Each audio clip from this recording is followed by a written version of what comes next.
Screen দেখতে পাচ্ছ?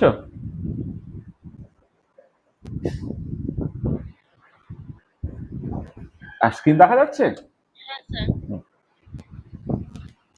আচ্ছা দেখো, তাহলে প্রথমে আমরা ডাউট ক্লিয়ারেন্সটাকে করে দিই।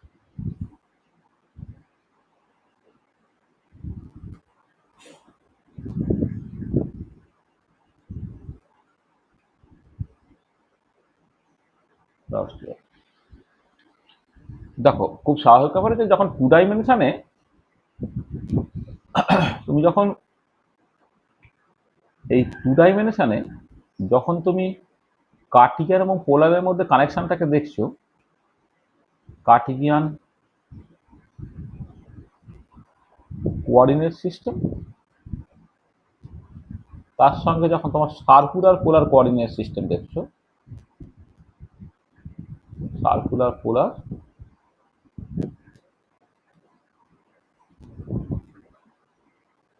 কোঅর্ডিনেট সিস্টেম, এখানে জয়েন করি।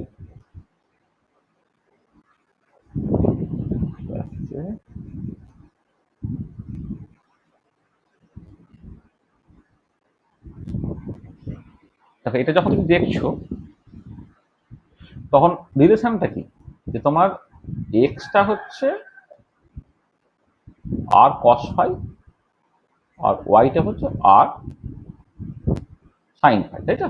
তাহলে এখান থেকে খুব অবভিয়াস ব্যাপার হচ্ছে del x by del r করলে তোমার কস ফাই হবে, ডেল ওয়াই বাই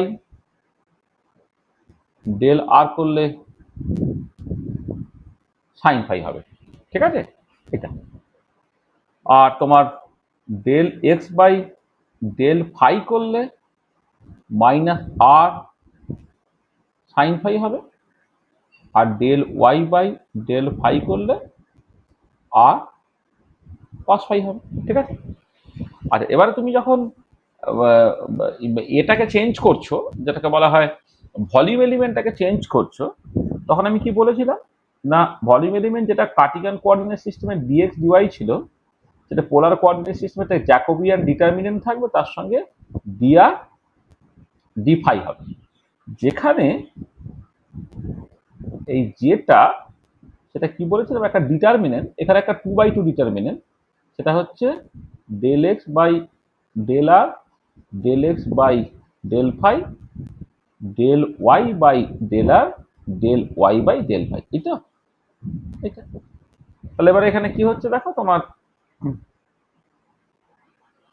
তোমার এখানে হচ্ছে তুমি ডিটারমিনেন্টটাকে লেখার জন্য ডেল এক্স ডেল আর এর জায়গায় তুমি বসিয়েছিলে cos phi, del x del phi এর জায়গায় তুমি বসাবে minus r sine phi, del y del r যেটা সেটাকে লিখবে তুমি সাইন ফাই, আর ডেল ওয়াই ডেল ফাইটাকে লিখবে আর কস ফাই। এটা তুমি এক্সপান্ড করো, এটা করলে r cos square phi plus r sin square phi, আরটাকে কমন নিলে cos phi phi plus sin square phi, এবং সেটা হয়ে যাচ্ছে তোমার আর। সেই জন্য আমরা লিখতে পারতাম যে যেটা ভলিউম এলিমেন্ট যেটা বা 2 ডাইমেনশনটাকে এরিয়া এলিমেন্টও বলতে পারো, এটা হচ্ছে আর ডি আর ডি ফাই। এই হচ্ছে গল্পটা, ঠিক আছে? এইটা। আর এবারে তুমি যখন অন্যদিকে ধরো, আরটাকে তুমি লিখতে পারো কি, আরটা হচ্ছে root over of x square plus y square, এইটা। আর ফাইটা কি ছিল, ফাইটা হচ্ছে তোমার tan inverse y by a. যদি ঘুরিয়ে দাও এখান থেকে দেখো, মানে যদি x square plus y square করো তাহলে একটা আর স্কয়ার হয়ে যাবে, তাহলে আর হচ্ছে root over of x square plus y square. আর ফাইটা অবভিয়াসলি ওয়াই বাই এক্স করলে ট্যান ফাই হচ্ছে, তাহলে ফাইটা হচ্ছে tan inverse y by x. এবার এইখান থেকে তুমি যদি ডেল আর ডেল এক্সটাকে করো, দেখো এটা কত হবে, 1/2 root over of x square plus y square, এইটা। আর রুট ওভার অফ এই ভেতরের পার্টটা ডেরিভেটিভ করলে এখান থেকে একটা তুমি 2x পাবে, এক্স এর রেসপেক্টে ডেরিভেটিভ করে 2 কেটে গেল, তাহলে x by root over of x square plus y, এখানে এক্স বাই আর হচ্ছে। আর এক্স বাই আর যখন করছো, দেখো এখানে এক্স বাই আরটা এখান থেকে তোমার অবভিয়াসলি কস ফাই হচ্ছে, এটা। মানে তুমি যখন করছো মানে দেখো এইখানে আর এর রেসপেক্টে মানে আর কে যখন এক্স এর রেসপেক্টে ডেরিভেটিভ করছো, এটা রুট আছে তো, রুট থাকলে হচ্ছে এটা হয় না যে x to the power N এর ডেরিভেটিভ করলে x to the power N minus one হয়, তাহলে এইটার টোটাল পাওয়ারটা হচ্ছে হাফ আছে। টোটাল পাওয়ার যদি হাফ থেকে যায় তাহলে হাফ মাইনাস ওয়ান মানে নিচে চলে এলো, নিচে চলে আসছে। এবারে তুমি আবার ভিতরের পার্টটা ডেরিভেটিভ করছো, ভিতরের পার্টটা ডেরিভেটিভ করলে অবভিয়াসলি হচ্ছে এক্স স্কোয়ার থেকে টু এক্স ওয়াই, টু কেটে গেলে তাহলে x by root over of x square plus y square হলো। হ্যাঁ, এটা x by root over of x square plus y square হলো। তাহলে এখান থেকে দেখো তোমার পাচ্ছ কত, এটা এক্স বাই, এটা বসালে এক্স বাই আর হচ্ছে, আর এখান থেকে এক্স বাই আরটা হচ্ছে কস ফাই হচ্ছে। এই কস ফাইটা তখন ব্যবহার করা হয়েছিল, তুমি বুঝতে পেরেছি। তুমি বলছো কি ডেল এক্স ডেল আর যখন করছো তখনও কস ফাই হচ্ছে, আর ডেল আর ডেল এক্সটাও হচ্ছে কস ফাই হচ্ছে। হ্যাঁ, এটা কি করে হচ্ছে আসলে এখানে, এটা তো পার্শিয়াল ডেরিভেটিভ, পার্শিয়াল ডেরিভেটিভে করলে তোমার হতেই পারে, তার কোনো নাই। মানে ওই জন্যই তো আমি ওই যেটা প্রথমে সেই বলেছিলাম মনে আছে যে ডেল এক্স ডেল আরটাকে যখন তুমি করছো, এটা হচ্ছে তুমি ওটাকে ডেল আর ডেল এক্সটাকে ওয়ান বাই কস ফাই হয়ে যাবে। সেইটা কখন সত্যি বলো তো, যখন আমি মানে কি বলবো ওটাকে, মানে তুমি যদি ওইটা ওই স্টেট ফাংশন, মানে স্টেট ফাংশন মানে এক্স ওয়াই এর, এক্স ওয়াই জেড এর ফাংশন, ওয়াইটা জেড এক্স এর ফাংশন, জেডটা যখন এক্স ওয়াই এর ফাংশন, তখন ওটা সত্যি। কিন্তু এখানে তো পুরো কোঅর্ডিনেট চেঞ্জ হয়ে যাচ্ছে, মানে এক্স ওয়াই থেকে তুমি আর ফাইয়ে যাচ্ছ, তখন যেটা হবে তোমাকে সেটা করতে হবে। হ্যাঁ, এটা ডেল আর ডেল এক্স যখন তুমি করছো তখন এইটা মানে তফাৎটা কি আমি বলছি শোনো, মানে জিনিসটা কি দেখো, যখন ডেল এক্স ডেল আর করছো তখন কে কনস্ট্যান্ট, তখন হচ্ছে তুমি এই যে ওয়াইটা কনস্ট্যান্ট, তাই তো, কি গো তাই তো।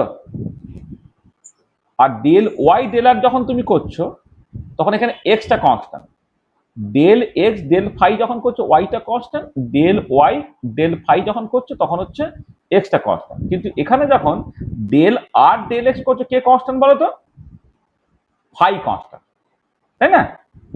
বুঝতে পেরেছো? এবারে দেখো, এবারে ডেল এক্স ডেল আর সেটা হচ্ছে one by del R del x কখন হতে পারতো, এখানে যেটা কনস্ট্যান্ট এখানে সেটাই কনস্ট্যান্ট থাকবে, কিন্তু এখানে আছে ওয়াই কনস্ট্যান্ট, এখানে আছে তোমার ফাই কনস্ট্যান্ট, সেই জন্য এটা হতেই পারে, কোনো অসুবিধার কিছু নেই। হ্যাঁ, মানে কোথাও কোনো বিরোধ থাকছে না, তোমার মনে হচ্ছে যে এটা বুঝি ভুল হয়ে যাচ্ছে, ভুল নয়। যদি তোমার এটা হতো যে এখানে যাকে তুমি কনস্ট্যান্ট রাখছো এখানে তাকেই তুমি কনস্ট্যান্ট রাখতে পেরেছো, তাহলে সার্টেনলি হচ্ছে ডেল আর ডেল এক্স ডেল আরটা হচ্ছে one by del x del r হতো। কিন্তু এখানে তা তো না, এখানে থাকছে ওয়াই কনস্ট্যান্ট, এখানে তোমার ফাই কনস্ট্যান্ট। এটা সিমিলারলি মানে পরের গুলো তুমি একই রকম ভাবে করতে পারো। Del r by del y যদি করো এখানেও তোমাকে সেই ফাইটাকে কনস্ট্যান্ট রাখতে হবে, ওই একই রকম হবে, এটাকে ওয়াই বাই আর হবে, এটা হচ্ছে তোমার সাইন ফাই হবে, এগুলো হবে। ঠিক আছে, বোঝা গেছে?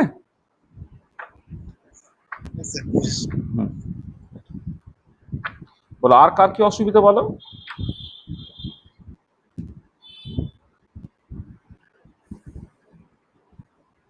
দেখো তাহলে আমরা কি করছি এখন, আমরা হচ্ছে problems in polar coordinate system সেটা নিয়ে কথাবার্তা বলছি, তাই তো। প্রবলেমস ইন পোলার কোঅর্ডিনেট সিস্টেমে আমরা তোমার আগের দিনে আমরা ওই particle rotating on a circular ring of fixed radius এই প্রবলেমটা আলোচনা করেছিলাম, তাই তো। মানে আমি আগের দিনে কি করেছিলাম, আগের দিনে যেটা করেছিলাম সেটা হচ্ছে যে টু ডাইমেনশনে কার্টিগেন থেকে পোলার ইন্টার কনভার্সনটা কেমন করে হচ্ছে সেটাকে করে ফেলার পরে সেখান থেকে একটা পার্টিকুলার প্রবলেম করেছিলাম, সেটা হচ্ছে পার্টিকেল রোটেটিং ইন রিং প্রবলেমটা। ঠিক আছে, আজকে আমরা যেটা করব প্রথমে, আজকে ওই আগের দিন তোমাকে একটা হোমওয়ার্ক কি দিয়েছিলাম যে থ্রি ডাইমেনশনে কেমন করে এই ট্রান্সফরমেশন গুলো তো হয়, সেটাকে কোনো দিয়েছিলাম, মানে হোমওয়ার্ক দেওয়া হয়েছিল? আচ্ছা ঠিক আছে, তাহলে আমি যেটা আজকে করব যে আমি আজকে প্রবলেমটা কষে দেব না, আজকে কেমন করে করতে হয় তার একটা রাস্তা তোমাদেরকে দিয়ে তারপরে আমি অ্যাকচুয়ালি রিজিডোটার প্রবলেমটা আজকে করতে চাইছি। তাহলে আজকে আমাদের যেটা আলোচনা করার কথা, আজকে আমরা মূলত আলোচনা করব রিজিড রোটারটা। আর রিজিড রোটার প্রবলেমটা একটা সুবিধা আছে, রিজিড রোটার প্রবলেমটা তোমাদের সিলেবাসে পরিষ্কারভাবে লেখা আছে উইদাউট সলিউশন, মানে প্রবলেমটা সলভ করে, মানে হারমোনিক অসিলেটর প্রবলেম করার সময় যেমন বলেছিলাম যে উইদাউট সলিউশন করতে হবে, রিজিড রোটার প্রবলেমের ক্ষেত্রে জিনিসটাকে তোমাকে উইদাউট সলিউশন করতে হবে। আচ্ছা, এই রিজিড ডটার প্রবলেমে যাওয়ার আচ্ছা, এই রিজিড ডটার প্রবলেমে যাওয়ার আগে তুমি প্রথমে একটুখানি প্রিলিমিনারি আইডিয়া কিছু দেখে নাও। যে ধরো তুমি যদি 3 ডাইমেনশনে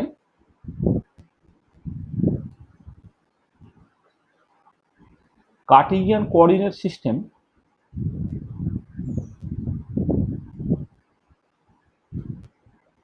থেকে তুমি স্ফেরিক্যাল পোলার কোঅর্ডিনেট সিস্টেমে যাও,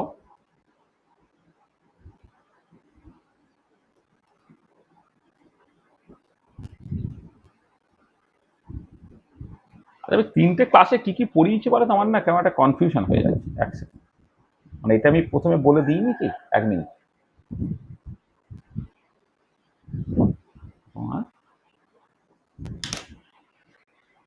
মানে বলিনি তো তোমরা বলছো, বুঝতে পারছি। কোয়ান্টাম মেকানিক্স, কোয়ান্টাম মেকানিক্স লেকচারটা আমি কি বলেছিলাম, কোথা থেকে স্টার্ট করেছিলাম? আচ্ছা, পোলার কোঅর্ডিনেট সেখান থেকে স্টার্ট করা হয়েছিল, করে কতদূর করা হয়েছিল, তো সবটাই 2D দিয়ে বলা হয়েছে, 3D নিয়ে কোনো কথাই হয়নি। আচ্ছা, বুঝেছি, এই পর্যন্ত বলা হচ্ছে। আচ্ছা, ঠিক আছে, অন্যদিকে চলে গিয়েছিলাম বলে এটা বলা হয়। মানে অনেক সময় কি করা হয়, 1 মিনিট, লেকচার থ্রিটায় কি বলেছিলাম?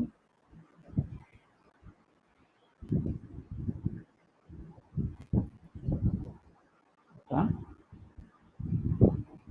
আচ্ছা, মানে লেকচার 1, 2, 3 তিনটেই হারমোনিক অসিলেটর নিয়েছিল, তাই তো?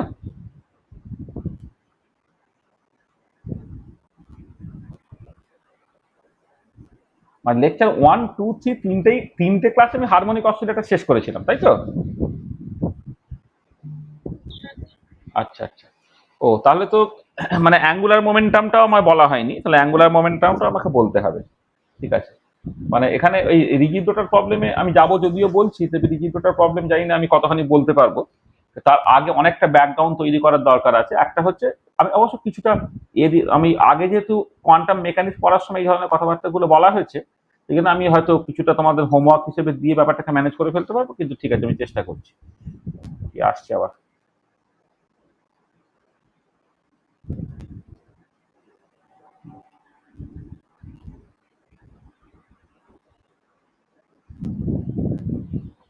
দেখো, যখন 3 ডাইমেনশনাল কার্টিক্যাল কোঅর্ডিনেট সিস্টেম থেকে স্ফেরিক্যাল পোলার কোঅর্ডিনেট সিস্টেমে তুমি যাচ্ছ, তখন সিচুয়েশনটা কেমন, ছবিটাকে মাথায় রাখো।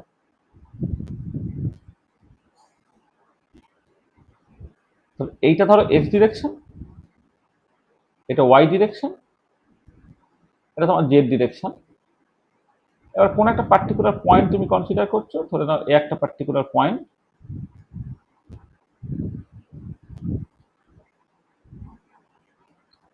এইখানে, এখানে, এখানে, এখানে একটা পার্টিকুলার পয়েন্ট ধরো, এখানে একটা পার্টিকুলার পয়েন্ট।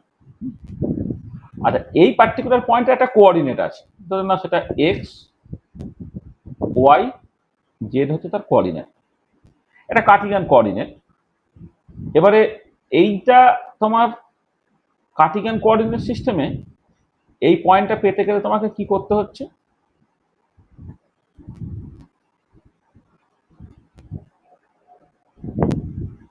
এইরকম ভাবে এটাকে দেখানো হয় ছবিতে।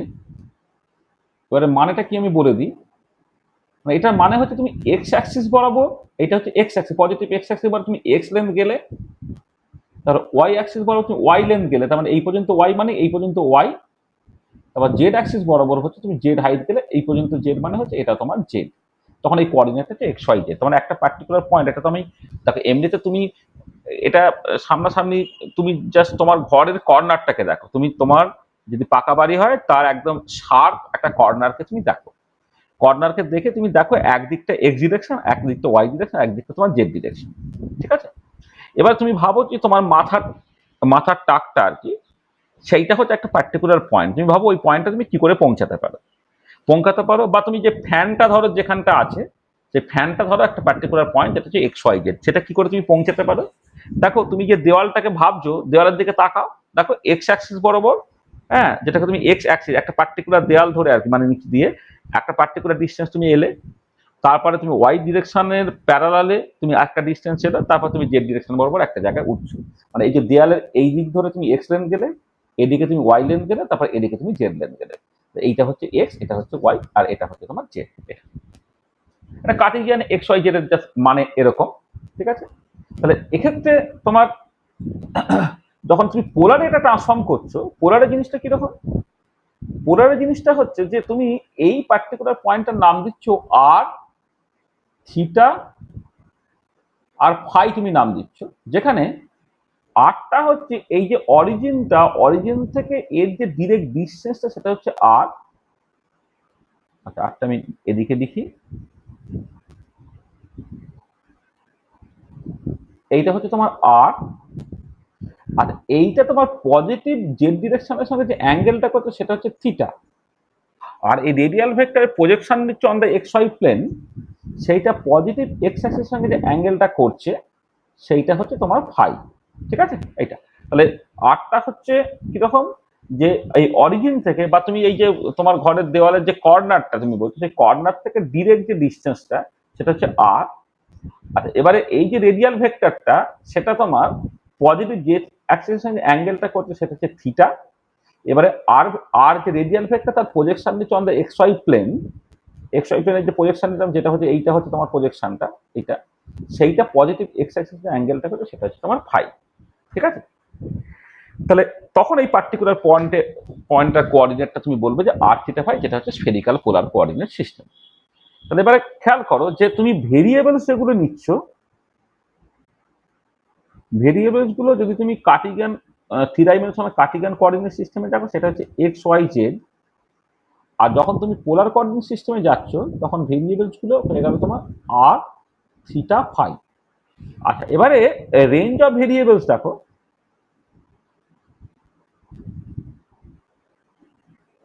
রেঞ্জ অফ ভেরিয়েবলস মানে ভেরিয়েবল গুলোকে তোমার রেঞ্জ বা ডোমেইন যাই বলতে পারো, রেঞ্জটা থেকে বলা কথা ডোমেইন বলা হয়তো ভালো, ডোমেইন অফ ভেরিয়েবল, এগুলো সব ইন্ডিপেন্ডেন্ট তো, ডোমেইন অফ ভেরিয়েবল। আচ্ছা, ডোমেইন অফ ভেরিয়েবল মানে থ্রি ডাইমেনশনে পুরো স্পেসটা কভার করার জন্য এক্সটা কোথা থেকে কোথা পর্যন্ত যেতে পারবে, ওয়াইটা কোথা থেকে কোথা পর্যন্ত যেতে পারবে, জেডটা কোথা থেকে কোথা পর্যন্ত যেতে পারবে। আর এখানে এক্সটা হচ্ছে তোমার মাইনাস ইনফিনিটি থেকে প্লাস ইনফিনিটি হতে হবে, ওয়াইটা হচ্ছে মাইনাস ইনফিনিটি থেকে প্লাস ইনফিনিটি হতে হবে, আর জেডটা হচ্ছে তোমার মাইনাস ইনফিনিটি থেকে প্লাস ইনফিনিটি যেতে হবে। এটা ডোমেইন অফ ভেরিয়েবল। আর এই পোলার কোঅর্ডিনেট সিস্টেমে কিন্তু ডোমেইন অফ ভেরিয়েবল একটুখানি মনে রাখতে হবে, কার্টেসিয়ানে তো তোমরা অভ্যস্ত, মানে বাঁদিকে মানে এক্স ডিরেকশনে বরাবর বাঁদিকে মাইনাস ইনফিনিটি থেকে ডান দিকে প্লাস ইনফিনিটি পর্যন্ত, সামনে প্লাস ইনফিনিটি থেকে পিছনে প্লাস ইনফিনিটি পর্যন্ত, উপরে প্লাস ইনফিনিটি থেকে নিচে মাইনাস ইনফিনিটি পর্যন্ত। কিন্তু স্ফেরিক্যাল পোলার কোঅর্ডিনেট সিস্টেমের পুরো জগৎটাকে কমপ্লিট করতে গেলে আরটাকে তোমার হতে হবে জিরো থেকে ইনফিনিটি, থিটাটাকে হতে হবে জিরো থেকে পাই, আর ফাইটা হচ্ছে তোমার জিরো থেকে টু পাই। এইটুকু নিলেই কিন্তু পুরো স্পেসটা তুমি কভার করতে পারবে, মানে আটটা নেগেটিভ নেওয়ার দরকার নেই, একটা বিশাল লম্বা বাঁশ তুমি নাও, সেটা হচ্ছে জেড অ্যাক্সিসের সঙ্গে তোমার জাস্ট এই জিরো থেকে শুরু করে এই দিক পর্যন্ত, মানে প্লাস জেড থেকে মাইনাস জেড, অর্থাৎ এই পাই পর্যন্ত নিলেই তোমার চলবে, কারণ ফাইটাকে তুমি জিরো থেকে টু পাই সর্বত্র তুমি ভ্যারি করাতে পারছো বলে।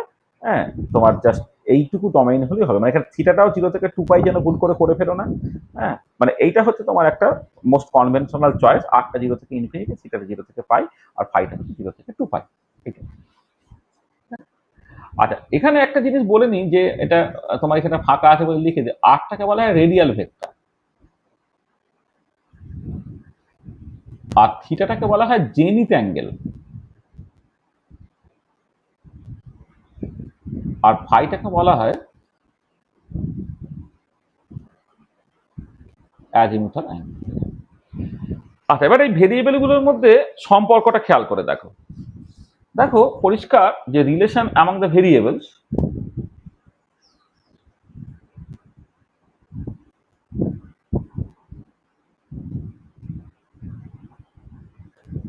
ভেরিয়েবল দেখো পরিষ্কার জেডটা হচ্ছে আর কস থিটা, কারণ জেড অ্যাক্সিসের সঙ্গে এটা অ্যাঙ্গেলটা যদি থিটা হয়, এটা যদি আর হয়, তাহলে এর projection on the Z Axis যেটা সেটা হচ্ছে আর কস থিটা। আর এবারে জেডটা যদি আর কস থিটা হয়, তাহলে এই যে প্রজেকশনটা, সেই প্রজেকশনটা কত হবে? এই প্রজেকশনটা দেখো হবে হচ্ছে তোমার আর সাইন থিটা হবে। তাহলে এক্সটা কত হবে? এই যে আর সাইন থিটা তার আবার কস ফাই প্রজেকশন, তখন এক্সটা হয়ে যাবে তোমার আর সাইন থিটা কস ফাই, আর অটোমেটিক্যালি তার পারপেন্ডিকুলার ডিরেকশনে হয়ে যাবে আর সাইন থিটা সাইন ফাই। তার মানে আর থিটা ফাই জানলে এক্স ওয়াই জেড কেমন করে বের করবে তুমি পেয়ে গেলে।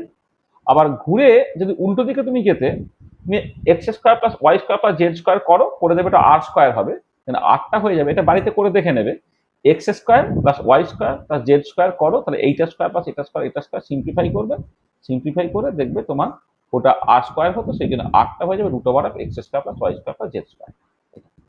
আচ্ছা, থিটাটা খুব সহজ ব্যাপার, থিটাটা এখান থেকে পরিষ্কার, কস ইনভার্স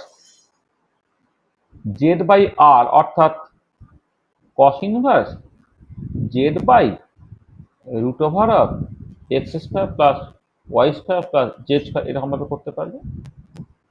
আর ফাইটা হচ্ছে তোমার tan inverse y by x, y by x করো, তোমার কি হচ্ছে না আর আর সাইন থিটা কেটে গেল, তাহলে ট্যান ফাই হলো, তার ট্যান ফাইটা হচ্ছে tan inverse y by x. তাহলে আর থিটা ফাই জানলে এক্স ওয়াই জেড, আর এক্স ওয়াই জেড জানলে আর থিটা ফাই, তুমি এইরকম ভাবে বের করে ফেলতে পারছো।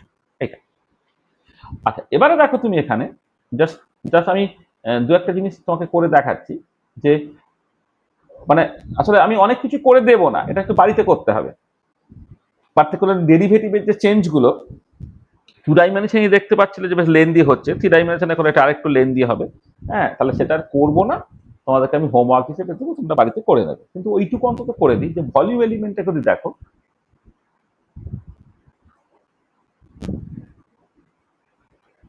Volume element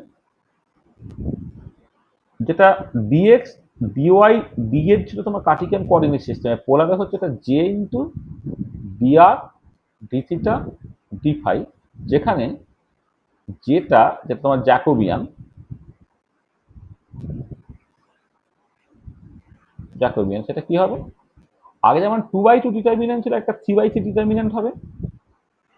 del x del আর del x del theta del x del phi del y del আর del y del theta del y del phi del z del আর del del theta আর del z del phi. এইটা এটা আর এবারে দেখো, যখন তুমি এটাকে করছো, del x del আর, এখান থেকে ডেল এক্স ডেল আর করলে কত বেরোয়? সাইন থিটা কস ফাই বেরোয়। ডেল এক্স ডেল থিটা করলে কত বেরোবে? আর কস থিটা কস ফাই বেরোবে। ডেল এক্স ডেল ফাইটা কত বেরোবে? Minus r sin theta sine phi বেরোলো। ডেল ওয়াই ডেল আর করলে সাইন থিটা সাইন ফাই হচ্ছে, সাইন থিটা সাইন ফাই, এটা হচ্ছে আর কস থিটা সাইন ফাই, এটা হচ্ছে আর সাইন থিটা কস ফাই। আচ্ছা, ডেল জেড ডেল আর করলে হচ্ছে প্রথমটা cos theta, del z del theta করলে মাইনাস আর সাইন থিটা, আর ডেল ফাই করলে এটা হচ্ছে জিরো। আচ্ছা, এবারে এই সিম্পলিফিকেশনটা নিশ্চয়ই ডিটারমিনেন্ট ভেঙে কিভাবে সিম্পলিফাই করতে নিশ্চয়ই শেখাতে হবে না, এটা করবে, করে দেবে, উত্তরটা বেরোবে আর স্কোয়ার সাইন থিটা, তোমার উত্তর বেরোবে। এটা তোমাকে কাজ দিলাম, হোমওয়ার্ক হিসেবে দিলাম। এটা তুমি ডিটারমিনেন্ট ভাঙো, এটা ইন্টু এইটা, এটা ইন্টু এটা মাইনাস এটা ইন্টু এটা, তারপর মাইনাস এটা ইন্টু, জাস্ট সিম্পলি করবে, করে সিম্পলিফাই করবে, করে দেখবে এটা বেরোবে আর স্কোয়ার সাইন থিটা। আর স্কোয়ার সাইন থিটাকে দিবে, তার মানে এটা দাঁড়াচ্ছে কি, যে পোলার কোঅর্ডিনেট সিস্টেমে যখন ভলিউম এলিমেন্টটা তুমি ক্যালকুলেট করবে, যেটা হচ্ছে ডিএক্স ডিওয়াই ডিজেডটা পোলারে চলে গেলে এটা আর স্কোয়ার সাইন থিটা হবে, কিন্তু d r d theta d phi হবে। এইটা হচ্ছে তোমার রিলেশন, যে ভলিউম এলিমেন্টটা পোলার কোঅর্ডিনেট সিস্টেমে, মানে স্ফেরিক্যাল পোলার কোঅর্ডিনেট সিস্টেমে, ওটা আর স্কোয়ার সাইন থিটা কিন্তু ডেল আর ডেল থিটা ডেল ফাই। এটা বের, এটা একটুখানি বাড়িতে কষে নিতে পারবে তো? হ্যাঁ, ঠিক আছে। কিরে পারবি তো নাকি, কি মনে হচ্ছে? হ্যাঁ স্যার। হ্যাঁ, এটা করবে, একটু বাড়িতে নিজে নিজে একটুখানি কষতে হবে, বুঝলে তো? নিজে নিজে একটু বড় হয়ে গেছে তো, আর থার্ড ইয়ার চলছে, এখন নিজে নিজে একটু না কষতে শিখলে দেখবে কেমন একটা মুখস্থর মতো হয়ে যাবে। নিজেদের একটু একটু বেশি হোমওয়ার্ক করতে হবে, না হলে না এই বড্ড বড় সিলেবাস, পার্টিকুলার ফিফথ সেমিস্টারের সিলেবাসটাতে এনার্মাসলি বেশি আর কি।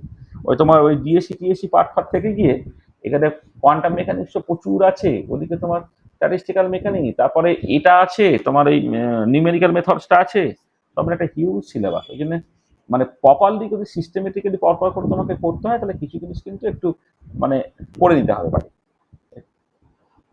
আচ্ছা এটা হলো। আচ্ছা এবারে যেটা তোমার যে ভলিউম এলিমেন্টটা হয়ে যাওয়ার পরে যেমন করে ডেরিভেটিভ গুলো যেভাবে চেঞ্জ করতে হয়, ডেরিভেটিভ গুলো তোমাকে চেঞ্জ করতে হবে। ধরো আমি যেভাবে বলেছিলাম আর কি, যে যদি তোমার একটা ফাংশন এফ হয়, সেটা যদি ডেল এফ ডেল এক্সটাকে যদি তোমাকে চেঞ্জ করতে হয়, তাহলে এটাকে লিখতে হবে del f del r into del r by del x plus del f del theta into del theta by del x plus del f del phi into del phi by del x.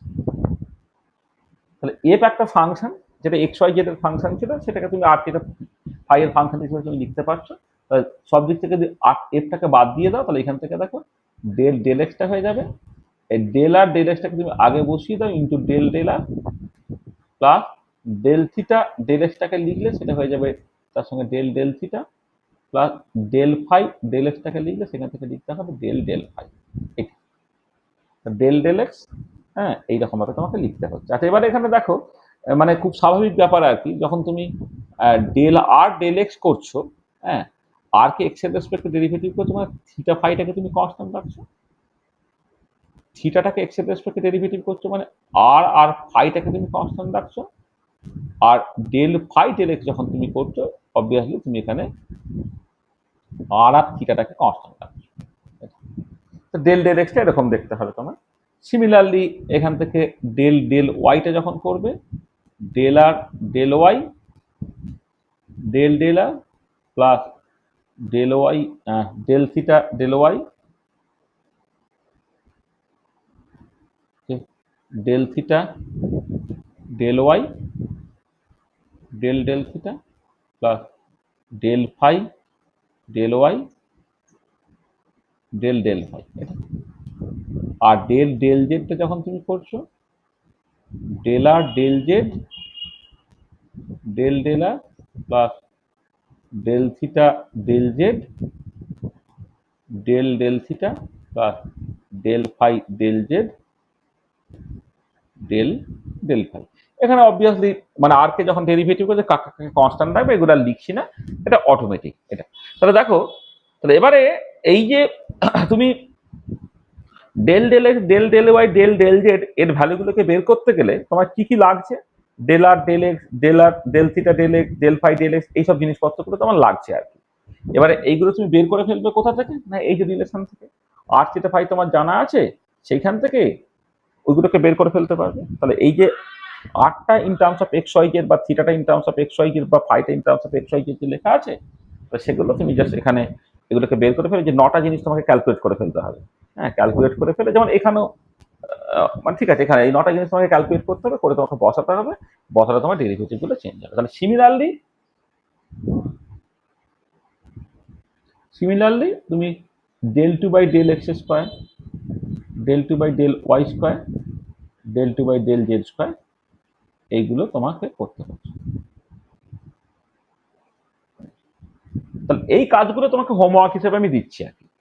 হ্যাঁ মানে যেটা two dimension আমি কিছুটা করে দিয়েছিলাম, three dimension এগুলো খুব lengthy lengthy calculation আর কি, মানে পার্টিকুলার সেকেন্ড ডেরিভেটিভটা যখন করবে, হ্যাঁ মানে এইটা তোমার বের করতে পারবে সেখান থেকে ল্যাবলিশিয়ান অপারেটর, যেটা যেটা del two by del x square plus del two by del y square plus del two by del z square, এইটা এইটা তোমার পোলার কোঅর্ডিনেট সিস্টেমে কি হবে, যেটা তোমাকে করতে হবে আর কি। ঠিক আছে, তাহলে এই হচ্ছে তোমার বেশ একটা বড় কাজ আর কি। তাহলে এই কাজটা আমি আর এখানে করে দিচ্ছি না, ঠিক আছে, এগুলো তোমাদের যদি ইন্টারেস্ট থাকে, হ্যাঁ তোমরা এটাকে করে দিতে পারবে। আচ্ছা এবারে কথা হচ্ছে যেটা, যে তোমার এই এই এত কিছু করে এইখান থেকে দুটো জিনিস অ্যাকচুয়ালি তোমাকে মনে রাখতে হয়। দুটো জিনিস মনে রাখতে হয় কি কি, একটা হচ্ছে ল্যাবলিশিয়ান যেটা এল স্কোয়ারটা বা ডেল স্কোয়ার অপারেটর যেটা, ডেল স্কোয়ার অপারেটরটা তোমার এতে কি হয়, মানে যেটাকে বলা হয় আম, এতে মানে স্ফেরিক্যাল পোলার কোঅর্ডিনেট সিস্টেমে তার এক্সপ্রেশনটা কি হয় এটাকে তোমাকে একটা মুখস্থ করতে হবে। আর একটা যে এল স্কোয়ার অপারেটর যেটা, মানে এল স্কোয়ার অপারেটর, আর তার সাথে একটা এল জেড অপারেটর, এই তিনটে জিনিস তোমাকে কিন্তু একটুখানি মেমোরাইজ করে ফেলতে হবে। ঠিক আছে, এই তিনটে জিনিস মেমোরাইজ করলেই তোমার জিনিসটা হয়ে যাবে। তাহলে এইটা হচ্ছে দেখো তোমার এইটা এই ডেল স্কোয়ার অপারেটরটা হয় হচ্ছে 1/r², 1/r² del del r² del del r plus 1/sin theta del del theta sin theta del del theta plus 1/sin² theta del 2/del phi square. এটা দেখবে অনেক জায়গায় কাজে লাগবে, মানে হাইড্রোজেন অ্যাটমের জন্য যখন শ্রোডিঞ্জার ইকুয়েশন লিখবো তখন তো আলটিমেটলি হ্যামিল্টনিয়ান অপারেটরটা -h cos² /2m × del² plus potential energy থাকবে, পোটেনশিয়াল যেটা যেখানে -ze²/4πε0r, আর ডেল স্কোয়ারটা কিন্তু লাগবে। তাহলে সেটা কত হচ্ছে না 1/r² del del r² del del r plus 1/sin theta del del theta sin theta del del theta plus 1/sin² del 2/del phi square. এটা আচ্ছা, এবারে অ্যাঙ্গুলার মোমেন্টামের স্কোয়ারটা, এটা আচ্ছা প্রথমে এইটা বলে নিই, এল জেড অপারেটরটা পোলার কোঅর্ডিনেশনে ভীষণ সহজ, -IH ডেল ডেল, যেমন পিএক্স পিওয়াই পিজেড যেমন দেখতে হয় ঠিক সেরকম ভাবে এটা হয়ে যাবে -IH ডেল ডেল ফাই। আচ্ছা, আর এল স্কোয়ারটা তোমার লাগবে কারণ রিজিড ডোটার প্রবলেম যেটা আমরা করতে চলেছি আর কি, রিজিড ডোটার প্রবলেমের জন্য যদি তোমাকে শ্রোডিঞ্জার ইকুয়েশন লিখতে হয় সেখানে তো কাইনেটিক এনার্জি মানে রোটেশনের kinetic energy l square by twice I, তো যেখানে আইটা হচ্ছে মোমেন্ট অফ ইনার্শিয়া, যেখানে এল স্কোয়ারটা লাগবে। তাহলে এল স্কোয়ারটা এখানে হয় কি জানো তো, এল স্কোয়ারটা হচ্ছে একটা -h cos² তোমার বাইরে থাকবে এইটা, আর তারপরে এইখান থেকে তুমি পেয়ে যাবে এই আর ডিপেন্ডেন্ট পার্টটা বাদ দিয়ে বাকিটা, মানে 1/sin theta del del theta sin theta del del theta plus 1/sin² theta del 2/del phi square. মানে এইটা মনে থাকলে বাকি তুমি লিখে ফেলতে পারবে। তাহলে এল স্কোয়ার অপারেটরটা এইটা, মানে আলটিমেটলি এই যে ডেরিভেটিভের চেঞ্জ হ্যানা তানা ইত্যাদি তুমি যখন করছো, করে এই তিনটে ফাইনাল রেজাল্ট তোমাকে মনে রাখতে হবে। হ্যাঁ, এবারে দেখো মানে কিভাবে করতে হয় তুমি জেনে রাখলে, আর জীবনে একবার তো অবশ্যই করে দেখবে। হ্যাঁ, এটা আমাদের বইয়েতেও করে দেওয়া আছে, আর তুমি নিজে একবার একটুখানি, তোমার হয়তো ঘন্টা 3 সময় লাগবে এই পুরো, এবং সেখানে কিছু অনেক অনেক টার্ম থাকবে বলে কোনো একটা জিনিস মিস হয়ে যাচ্ছে কিনা সেটা, তাহলে তুমি যেটা করবে এক একটা স্টেপ করবে আর বইয়ের সাথে মিলিয়ে দেখবে যে হ্যাঁ মিলেছে কিনা, কারণ একটা ভুল হয়ে গেলে আলটিমেটলি তুমি শেষে গিয়ে আর মেলাতে পারবে না। ঠিক আছে, বইয়ে আমি এটাকে খুব কনসাসলি সিরিয়াসলি করে দিয়েছি। হ্যাঁ, করে একটুখানি দেখে নেবে, দেখে নিয়ে এইটা এইটা আর এইটা, এই তিনটে এক্সপ্রেশন তুমি অ্যাকচুয়ালি মুখস্থ করে ফেলো। তুমি তো মানে যখন কাজে লাগবে তখন তার ডেরিভেশন এই 3 ঘন্টা 4 ঘন্টাতে ডেরিভেশন করে তুমি রেজাল্টটাকে বের করবে না। জীবনে একবার তুমি ডেরিভেশনটাকে করে দেখে নিলে যে হ্যাঁ আমি ডেরিভেশনটাকে করেছি, করতে পারি, নিজের একটা স্যাটিসফ্যাকশন থাকবে যে আমি হ্যাঁ দেখো এটা করতে পারি। এবার তুমি এই ডেল স্কোয়ারটা এল স্কোয়ারটা এবং এল জেড এই তিনটে এক্সপ্রেশন মনে রাখবে। ঠিক আছে, হলো, বোঝা গেল?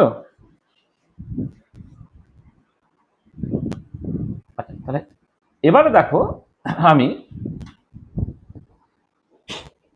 তোমার নেক্সট চলে আসছি, মানে এটা হচ্ছে জাস্ট 3 ডাইমেনশনে, মানে রিজিড ডোটার প্রবলেম করবো, রিজিড ডোটার প্রবলেম করার আগে 3 ডাইমেনশনে কার্টিজিয়ান থেকে পোলারে ট্রান্সফরমেশন করলে কেমন করে পরপর পরপর করে করতে হবে সেইটা নিয়ে জাস্ট আমি কিছুটা কথাবার্তা এখানে বলে নিয়েছি। ঠিক আছে, এই জায়গায় কোনো অসুবিধা নেই তো, বলো? ঠিক আছে, আচ্ছা আচ্ছা চলো। আচ্ছা আচ্ছা, অ্যাঙ্গুলার মোমেন্টাম যে পার্টটা,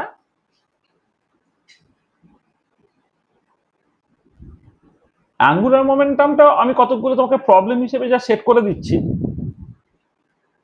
দেখো, অ্যাঙ্গুলার মোমেন্টামটা আমরা যখন কোয়ান্টাম মেকানিক্স পড়েছিলাম তখন এটাকে ডিটেলে পড়েছিলাম। হ্যাঁ, এটাকে আমি আর ওই যে নতুন করে বলবো না, কিন্তু এখানে যেহেতু সিলেবাসে অ্যাঙ্গুলার মোমেন্টামটা এই জায়গাতে দেওয়া আছে, সেখানে অ্যাঙ্গুলার মোমেন্টামটা সম্বন্ধে যে যে কথাবার্তা ছিল এগুলো তুমি খেয়াল রাখো। ডেফিনেশনটা হচ্ছে অ্যাঙ্গুলার মোমেন্ট একটা ভেক্টর কোয়ান্টিটি, সেটা হচ্ছে তোমাকে আর ক্রস পি এইরকম ভাবে লিখতে হয়, ঠিক আছে? আচ্ছা, এইটা লেখার পরে তুমি এল এর যে তিনটে কম্পোনেন্ট এল এক্স, এল ওয়াই এবং এল জেড, এই কম্পোনেন্টগুলো যে কোয়ান্টাম মেকানিক্যাল অপারেটরগুলো, সেগুলো হচ্ছে minus i h cross y del del z minus z del del y. L জেডটা হচ্ছে minus i h cross z del del x minus x del del z, আর এটা minus i square z এর পরে আসছে কি x, x del del y minus y del del x.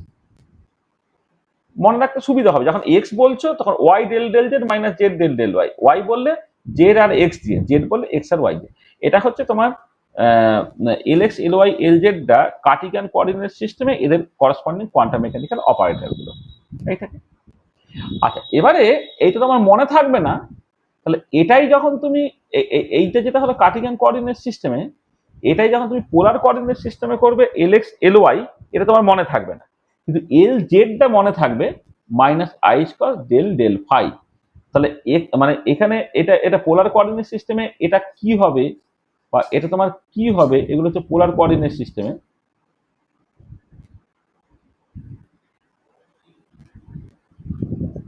এগুলো বই আমরা কষে দিয়েছি। এখন তুমি কষার মতো পজিশনে থাকবে যদি দেখো এইখান থেকে del del x del del y del del z তুমি বের করতে পারো, হ্যাঁ, যদি তুমি এই পরিশ্রমটা করতে রাজি থাকো আর কি, তাহলে ডেল ডেল এক্সটা in terms of r theta phi বা ডেল ডেল ওয়াইটা in terms of r theta phi বা ডেল ডেল ডেল জেডটা আর থিটা ফাই এর ফর্মে তুমি লিখছো, লিখে এখানে দেখো এই এই যে এমনি এক্স ওয়াই জেড তো আর থিটা ফাই এর ফর্মে কি হয় সেটা অলরেডি জানা আছে, del del z del del y এগুলো সব বসিয়ে দিলে সেই মতো করে পোলার কোঅর্ডিনেট সিস্টেম তুমি পেয়ে যাবে। এটা হচ্ছে কার্টিজিয়ানে কার্টিজিয়ান কোঅর্ডিনেট সিস্টেমে আমি l x l y l z তাদের কোয়ান্টাম মেকানিক্যাল অপারেটরগুলো আমি লিখেছি। এটা পোলারে চেঞ্জ করলে কি হবে, তুমি এই ট্রান্সফরমেশনগুলো চাইলে করতে পারবে, করার দরকার মানে আছে মানে আছে মানে একবার অন্তত করার দরকার আছে, কিন্তু সেটা তোমার মনেও থাকবে না কিছুই না। কিন্তু এল জেডটা অবশ্যই তোমাকে মুখস্থ করে ফেলতে হবে, কারণ কার্টিজিয়ানের তুলনায় polar coordinate system L Z এত সিম্পল দেখতে বলে না, সেই জন্য দেখবে যে নর্মালি আমরা কি এক্স ওয়াই যে তিনটে ডিরেকশন থাকলে আমি প্রথমে এক্স ভাবি, দুটো দরকার পড়লে এক্স ওয়াই ভাবি, তিনটে দরকার পড়লে এক্স ওয়াই জেড ভাবি। কিন্তু যখন হাইড্রোজেন অ্যাটম প্রবলেম, রিজিড রোটার প্রবলেম বা আরো অনেক রকমের পোলার কোঅর্ডিনেট সিস্টেমের প্রবলেম তুমি কথাবার্তা বলবে, সেখানে দেখবে যে এল এর পরে যেটা ইম্পর্টেন্ট সেটা হচ্ছে এল জেডটা। এল এক্স বা এল ওয়াই নিয়ে লোকে মাথা ঘামায় না, এল জেড নিয়ে মাথা ঘামায়।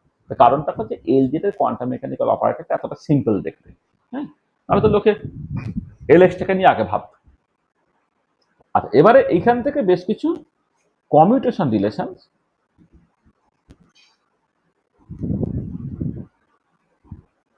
কমিউটেশন রিলেশন সেটা হচ্ছে যে এই কমিউটেশন রিলেশনগুলো মনে রাখবে, এল এক্স এল ওয়াই এই কম্পিটিশনটা হয় হচ্ছে i h cross L Z, এবং এটা কি করে হয় আমি অন্তত দুটো মেথডের ডেরিভেশনটা তোমাদের দেখিয়েছিলাম, হ্যাঁ, একটা কনভেনশনাল ডেরিভেশন আর একটা হচ্ছে অপারেটর মেথডের ডেরিভেশন আর কি।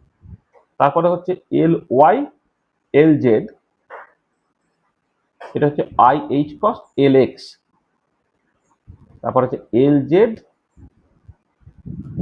X y y z z x, এটা হচ্ছে i h cross l y এইটা। আর কি আর হচ্ছে তোমার এল স্কোয়ারের সঙ্গে এল এক্স, এল স্কোয়ারের সঙ্গে এল ওয়াই আর এল স্কোয়ারের সঙ্গে এল জেড, এরা এক অপরের সাথে কমিউট করে, এটা হচ্ছে জি। তাহলে এই যে কমিউটেশন রিলেশনগুলো এগুলো তোমার উইথ প্রুফ তোমাকে করতে হবে, হ্যাঁ, এগুলো সব আগে করিয়েছিলাম মনে পড়ছে না পড়ছে না রে, যেখানে কম্পিউটেশন অ্যালজেব্রা পড়িয়েছি সেখানে এগুলো করিয়েছি, মনে আছে তো? তাহলে এইগুলো আরেকবার একটু ঝালিয়ে নেবে, কিন্তু সিলেবাসে কিন্তু এই জায়গায় এটা উল্লেখ করা আছে যেহেতু, এখান থেকে কিন্তু এই কম্পিউটেশন রিলেশন তোমার প্রুফ তোমাকে দেবে এটা। আর একটা জাস্ট ফাইনাল কমেন্ট যেটা করা সেটা হচ্ছে যে একটা ওয়াই থিটা ফাই একটা ফাংশন, যেটা থিটা ফাই এর ফাংশন, একে নাম দিচ্ছি স্ফেরিক্যাল হারমোনিক্স। স্ফেরিক্যাল হারমোনিক্স হচ্ছে এরা basically simultaneous eigenfunctions of L square and Lz. The simultaneous eigenfunctions of L square and Lz. ঠিক আছে, এটা হচ্ছে স্ফেরিক্যাল হারমোনিক্স। আচ্ছা, এবারে তার মানে হচ্ছে এল স্কোয়ার অপারেটরটা যদি এই স্ফেরিক্যাল হারমোনিক ওয়াই থিটা ফাইয়ের উপরে কাজ করে, আচ্ছা দেখবে যে ওয়াই থিটা ফাইটা দুটো কোয়ান্টাম নাম্বার, ধরো একটা জে আর একটা এম এর উপর ডিপেন্ড করে, এটা জে আর এম দুটো কোয়ান্টাম নাম্বার উপর ডিপেন্ড করে, তাহলে এটা হবে হচ্ছে j into J plus one h plus square into y j m theta phi, এটা হয়। তার মানে স্ফেরিক্যাল হারমোনিকটা l square eigen function with the eigen value এটা, তাহলে এখান থেকে তুমি এল স্কোয়ারটা পেয়ে গেলে j into J plus one h plus square, or l এর ম্যাগনিটিউডটা পেয়ে গেলে root over of J into J plus one into H plus. এটা হচ্ছে অ্যাঙ্গুলার মোমেন্টামের ম্যাগনিটিউডটা হয়ে গেল, যেখানে জে এর অ্যালাউড ভ্যালু হচ্ছে 0 1 2 3 ডট ডট ডট ডট এইটা।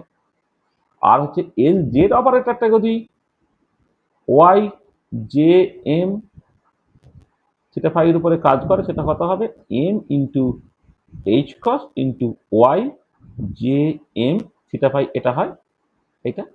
যেখানে z component of angular momentum সেটা হয়ে গেল এম ইন্টু এইচ ক্রস এইটা, যেখানে এম এর ভ্যালুটা হচ্ছে 0 প্লাস মাইনাস 1 প্লাস মাইনাস 2 এইভাবে করতে করতে up to plus minus j পর্যন্ত যাবে। এটা ভীষণ ইম্পর্টেন্ট অ্যাঙ্গুলার মোমেন্টামে, যে ওয়াইটা হচ্ছে স্ফেরিক্যাল হারমোনিক্স, হ্যাঁ, এবং সেই spherical harmonics is the simultaneous eigen function of L square and L z. সেখান থেকে আইগেন ভ্যালুগুলো হচ্ছে এল স্কয়ারের আইগেন ফাংশন যখন, তার আইগেন ভ্যালুটা j into J plus one h cross square, সেখান থেকে তুমি অ্যাঙ্গুলার মোমেন্টাম স্কোয়ারটা পেয়ে যাবে, বা জেড কম্পোনেন্ট অ্যাঙ্গুলার মোমেন্টামের ম্যাগনিটিউডটা পেয়ে গেলে root over of J into J plus one H square. এটা রিজিড রোটার বাই জর্ডানের প্রবলেমের ক্ষেত্রে জে দিয়ে এক্সপ্রেস করা, এটাই হাইড্রোজেন অ্যাটম প্রবলেমের ক্ষেত্রে এল দিয়ে এক্সপ্রেস করা হয়, তখন তোমাকে বলতে হবে l into l plus one h cross square. আর একটা হচ্ছে যে স্ফেরিক্যাল হারমোনিক্সটা, হ্যাঁ, ওয়াই থিটা ফাইটা, সেটা z component of angular momentum, তারও আইগেন ফাংশন শুধু eigen value m h cross, এই m h cross z component of angular momentum, এই এল জেডটা হচ্ছে z component of angular momentum, z component of angular momentum, এটা হচ্ছে square of total angular momentum, square of, হ্যাঁ, square of total angular momentum হচ্ছে এইটা, ঠিক আছে, ঠিক আছে। তাহলে এই পেজের যে জিনিসটা আমি সামারাইজ করে দিলাম, এইটা দেখবে আমরা পড়িয়েছি, হ্যাঁ, এইটা একটুখানি রিক্যাপচুলেট করে নেবে তুমি, ঠিক আছে, বোঝা গেল? হচ্ছে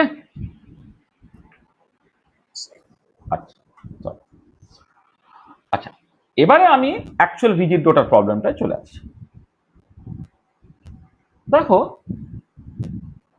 এই রিজিড রোটার প্রবলেমটা কিন্তু উইদাউট সলিউশন আছে।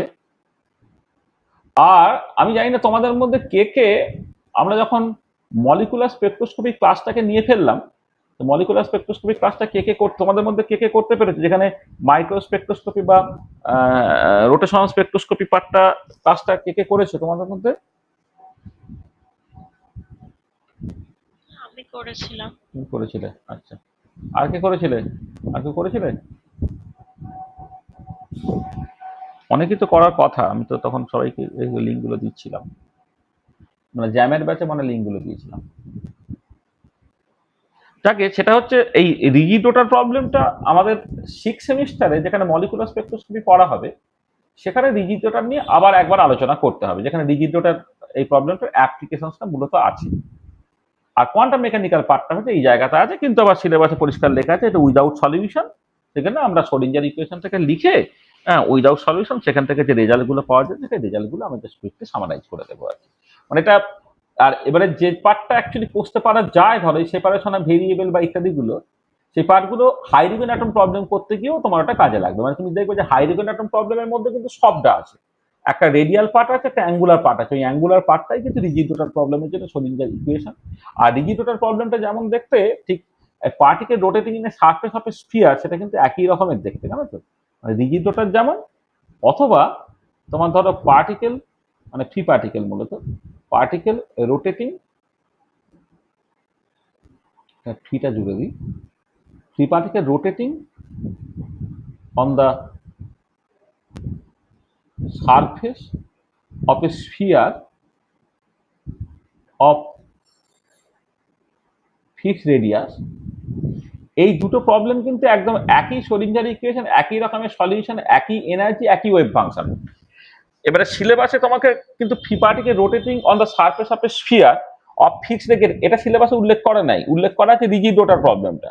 কিন্তু জ্যাম বা ইত্যাদি পরীক্ষাতে দেখবে, বা নেট পরীক্ষাতেও এরকম প্রবলেম তোমায় দিয়ে দিয়েছিল, যে বললো একটা free particle rotating on surface of a sphere, তার জন্য এনার্জি এত, তার ডিজেনারেসি কত হবে, এ ধরনের প্রবলেম দিয়ে দিচ্ছে। লোকে ভাবছে তাই তো particle rotating on surface of a sphere, এটা আমাদের সিলেবাসে তো ছিল না, তাহলে এটা কি করে কি করতে হবে আমি জানি না, কিন্তু ওই প্রবলেমটা যা রিজিড রোটার প্রবলেমটা কিন্তু এক্স্যাক্টলি একই। আচ্ছা, এখানে তুমি জাস্ট এইভাবে ভাবো, যেটা পরে যেহেতু মলিকুলার স্পেকট্রোস্কোপিটা পড়তে হবে সেটাকে মাথায় রেখে আমি বলছি। ধরো একটা diatomic molecule, diatomic molecule can be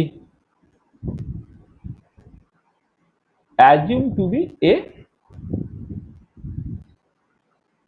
rigid rotor. A diatomic molecule can be assumed to be a rigid rotor. আচ্ছা, রিজিড রোটার মানে হচ্ছে যে বলা হচ্ছে যে the bond is so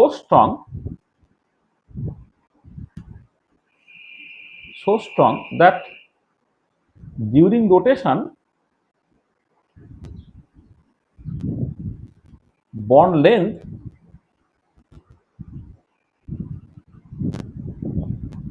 does not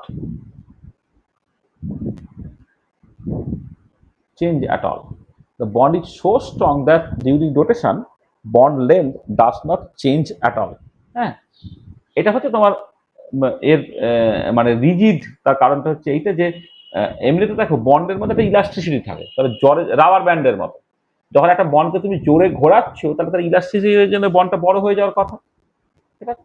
তাহলে এখানে বলা হচ্ছে বন্ডটা এতটাই শক্ত, মানে একদম মানে শক্ত একটা লোহার রডের মতো আর কি, তুমি যতই ঘোরাচ্ছ সেন্ট্রিফিউগাল ফোর্সের জন্য কিন্তু বন্ডটা বড় হচ্ছে না, তখন তার নাম হচ্ছে রিজিড রোটার। এবং এই রিজিড রোটার প্রবলেমের ক্ষেত্রে এটা সুবিধা হবে, তাই এর ক্ষেত্রে কোনো পোটেনশিয়াল এনার্জিটা তোমার থাকবে না। মানে একটা ব্যাপারটা এইরকম করে ভাবো, ধরো তুমি একটা এরকম একটা বন্ড তুমি কনসিডার করেছো, এইখানে একটা মাস পয়েন্ট আছে, এখানে ধরো কম্পারেটিভলি একটা বড় মাস পয়েন্ট, আমি একটা হেটেরোনিউক্লিয়ার ডায়াটমিক মলিকুল এর জন্য কনসিডার করছি। তো এই মাসটা ধরে নাও M1, এই মাসটা হচ্ছে M2। আচ্ছা, এরা কি করবেন, একটা সেন্টার অফ মাস আছে CM মানে চিফ মিনিস্টার, ঠিক আছে, এই সেন্টার অফ মাসের অ্যাবাউটে সে বেসিক্যালি রোটেট করবে। মানে আমি এখানে তো ট্রান্সলেশনটাকে আমি ইনপুট করবো না, শুধুমাত্র রোটেশনটাকে দেখছি। সেন্টার অফ মাসের অ্যাবাউটে যদি সে রোটেট করে তাহলে তোমার তার কোনো ডিসপ্লেসমেন্ট ঘটবে না। আচ্ছা, এবারে ধরে নাও যে এই যে মলিকুলটা তার ইকুইলিব্রিয়াম বন্ড লেন্থটা ধরে নাও তোমার R0, বা তুমি আর যাই হোক লিখতে পারো R0 বা R, এটা আমি আর ই না হয় লিখতে আর। আচ্ছা, এবারে এই সেন্টার অফ মাস থেকে M1 মাস পয়েন্ট তার দূরত্বটাকে ধরে নাও R1, আর সেন্টার অফ মাস থেকে M2 যে মাস পয়েন্টটা তার দূরত্ব ধরে নাও R2। আচ্ছা, এবারে দুটো জিনিস খুব ইম্পর্টেন্ট, যে এই রিজিড রোটার হওয়ার জন্য যখন ঘুরছে তখন তো বন্ড লেন্থের কোনো চেঞ্জ হচ্ছে না, তার মানে R1 প্লাস R2 তার ইকুইলিব্রিয়াম বন্ড লেন্থ আর এর সঙ্গে সমান হচ্ছে, এটা তোমার ইকুইলিব্রিয়াম বন্ড লেন্থ, এটা ইকুইলিব্রিয়াম বন্ড লেন্থ, সেটাকে R0 লিখতে পারি, আমি এখানে জাস্ট R হিসেবেই দিচ্ছি। আর সেন্টার অফ মাস তার ডেফিনেশন কি জানো তো, সেন্টার অফ মাস যদি এই পয়েন্টটা হয় তাহলে M1 R1 ইকুয়াল টু হতে হবে তোমার M2 R2, অর্থাৎ সেন্টার অফ মাস থেকে এই মাস পয়েন্টের দূরত্ব এবং তাদের গুণফলটা, আর সেন্টার অফ মাস থেকে এই মাস পয়েন্টের দূরত্ব এবং তাদের গুণফল কিন্তু সমান হতে হবে, M1 R1 equal to M2 R2। তাহলে এইটাকে তুমি একটা ইকুয়েশন ধরো, এটাকে তুমি 2 নম্বর ইকুয়েশন ধরো। আচ্ছা, এবারে দেখো এখানে এই M2 R2 এর জায়গায় তুমি R মাইনাস R1 বসিয়ে দাও, তাহলে সেটা কি হচ্ছে, এটা হয়ে গেল M2R মাইনাস M2R1। এবার একদিকে নিয়ে চলে এসো, কত হচ্ছে দেখো, M1 plus M2 into r1 সেটা হয়ে যাচ্ছে m2 ইন্টু r, সেখান থেকে r1টা পেয়ে গেলে m2 by m1 plus m2 into r। এখান থেকে r1 এর ভ্যালুটা তোমার বেরিয়ে গেল, আর r2টা এখান থেকে পেয়ে যাবে r মাইনাস r1 যেহেতু, r মাইনাস r1 এর জায়গায় m2 by m1 plus m2 into r তুমি বসিয়ে দাও, তাহলে এটা m1 by m1 plus m2 into r, সেটা হয়ে গেল r2টা।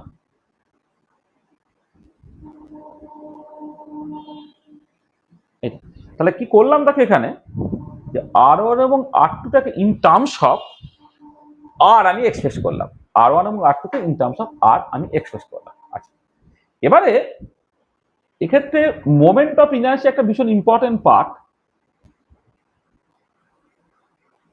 এই মোমেন্ট অফ ইনার্সিয়ার উপরে বেস করে তোমার যে molecular classification, linear top, symmetric top, সেখানে আবার প্রোলেট, অবলেট, অ্যাসিমেট্রিক টপ, স্ফেরিক্যাল টপ, এগুলো সব মলিকুলার স্পেকট্রোস্কোপি যখন পরের সেমিস্টারে পড়াবো তখন এটাকে আলোচনা করব। এই পার্টিকুলার কেসে একটা diatomic molecule centre of mass অ্যাবাউটে তার যে এন্ড ওভার এন্ড যে রোটেশনটা, তার জন্য মোমেন্ট অফ ইনার্সিয়া হয়ে যাবে just simply m1 r1 square plus m2 r2 square.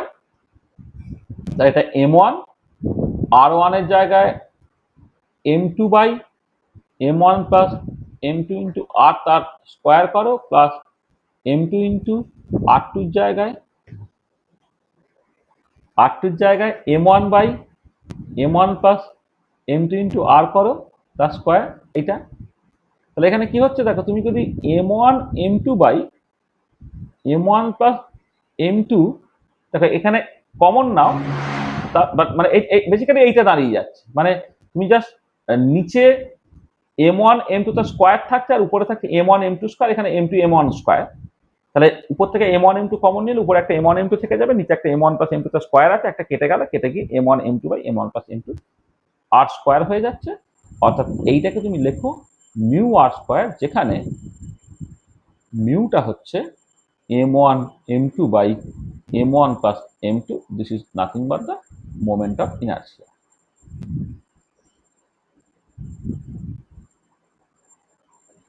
এটা মোমেন্ট অফ ইনার্সিয়া, ঠিক আছে? বলো।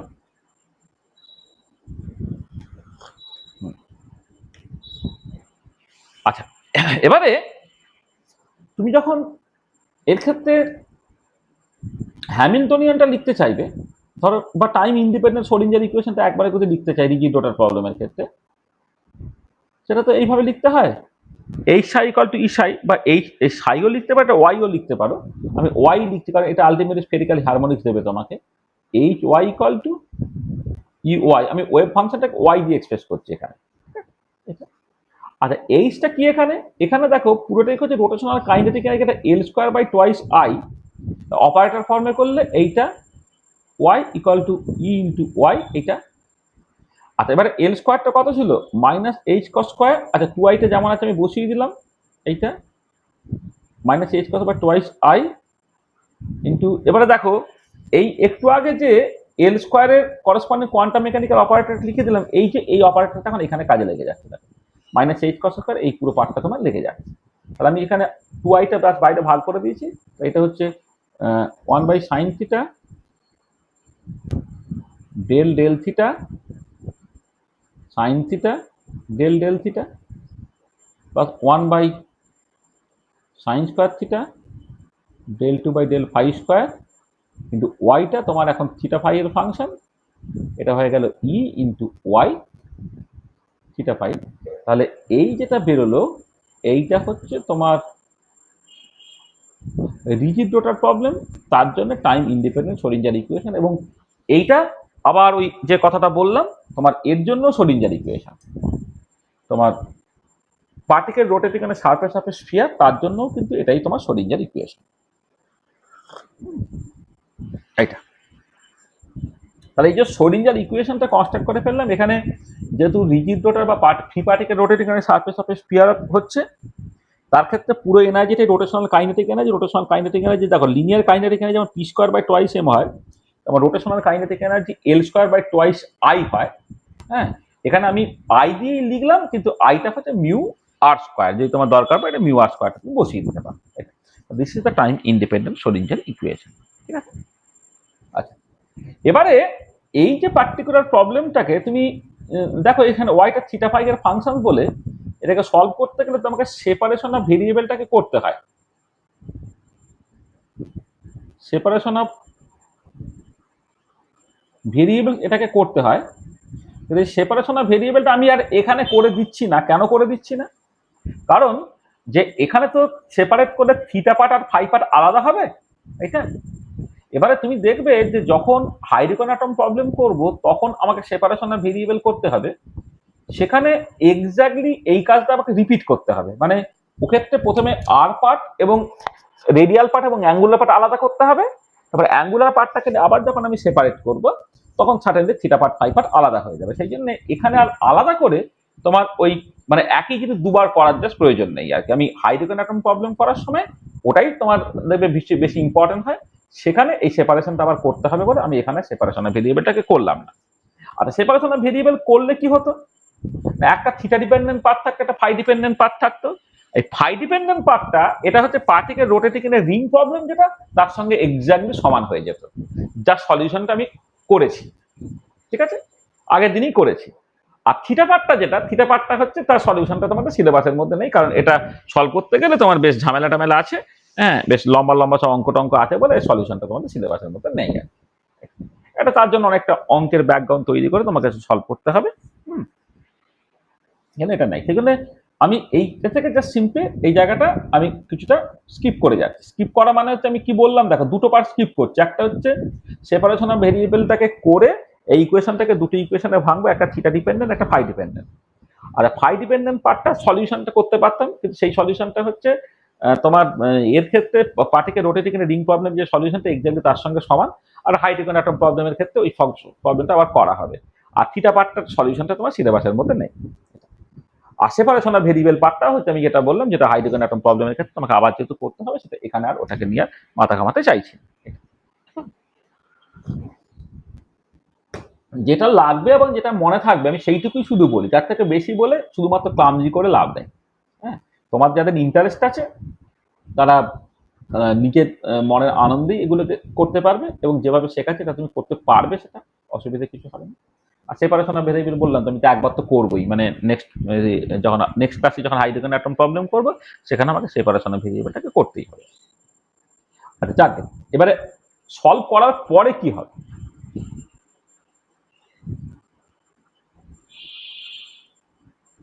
আফটার সলভিং দিস ইকুয়েশন আমি কি পাবো? পাবো হচ্ছে এই ওয়েভ ফাংশন পাবো। আর ওয়েভ ফাংশনটা তার তোমার এক্সপ্লিসিট ফর্ম তোমার দরকার নেই। যে ওয়েভ ফাংশন পাবো সেটা হচ্ছে ওয়াই থিটা ফাই, যেটা জে এবং এম এর উপর ডিপেন্ড করছে। এইটাই হচ্ছে তোমার spherical harmonics.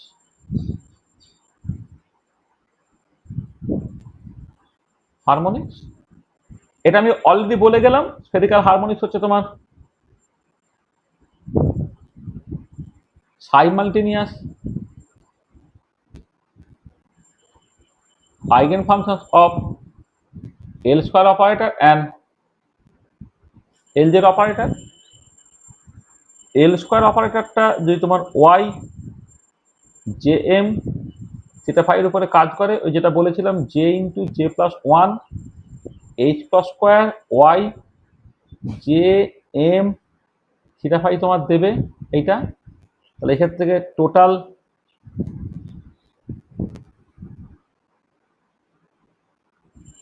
Angular momentum square of total angular momentum l স্কোয়ারটা হয়ে যাবে j into J plus one h plus square, আর magnitude of total angular momentum এলটা হচ্ছে তোমার root over of J into J plus one h plus. আচ্ছা এখানে j এর ভ্যালুটা 0 1 2 3 ডট ডট ডট ডট, একে বলা হয় rotational quantum number. Rotational quantum number. আর এল জেড অপারেটরটা ওয়াই জে এম সেটা ফাইয়ের উপরে কাজ করলে কি দেবে, m into h cross into y j m theta phi দিল এইটা, সেখান থেকে z component of angular momentum, z component of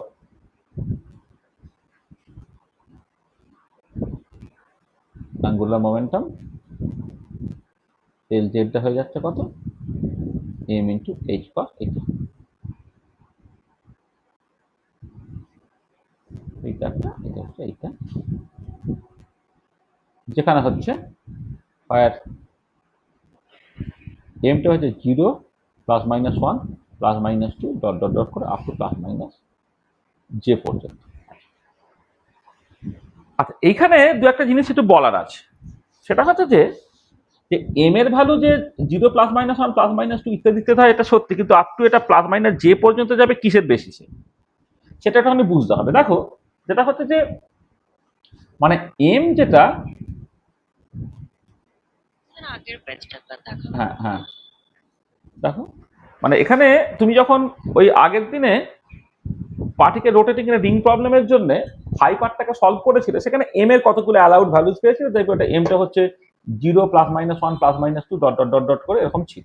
কিন্তু এম এর ভ্যালুটাকে যেখানে ওখানে তো যে এই কোয়ান্টাম নাম্বারটা ছিল না বলে এমটাকে জে এর উপর ডিপেন্ড করছে, সেই ডিপেন্ডেন্সটাকে বলতে হচ্ছিল না, কিন্তু এখন এমটা কিন্তু জে এর উপর ডিপেন্ড করে, সেই ডিপেন্ডেন্সটা তুমি কি করে পাও, হয়েছে এই জায়গাটা। এটা দেখো তাহলে এবার এম ডিপেন্ডস অন যে কিরকম ভাবে, দেখো খুব স্বাভাবিক ব্যাপার, সেটা হচ্ছে যে এল স্কোয়ারটা তো তোমার l x square plus l y square plus l z square. আচ্ছা এবারে অ্যাঙ্গুলার মোমেন্টাম বা তার স্কোয়ার বা তার কম্পোনেন্ট গুলো সব রিয়েল কোয়ান্টিটি, তার স্কোয়ার মানে নন নেগেটিভ, নন নেগেটিভ যদি হয় তার মানে অবভিয়াসলি সেটা হচ্ছে যে এই যে পুরো জিনিসটা certainly must be equal to l z square, এইটা না না এল স্কোয়ারটাকে এটা l x square plus l y square বা এল জেড স্কোয়ার, এবারে l x square plus l y square এরা তো কখনো নেগেটিভ হতে পারবে না, এরা জিরো বা পজিটিভ হতে হবে, তার মানে এই পুরো জিনিসটা must be greater equal to l square মানে এল জেড স্কোয়ার। আচ্ছা এবারে এল স্কোয়ারটা কত, j into J plus 1 h cross square, এটা greater equal to l z কত, এম ইন্টু এইচ কস মানে হচ্ছে m square h cross square, তার মানে পরিষ্কার বোঝা যাচ্ছে এখানে যে জে ইন্টু জে প্লাস 1টা must be greater equal to m square, এটা। আচ্ছা এবারে তুমি যদি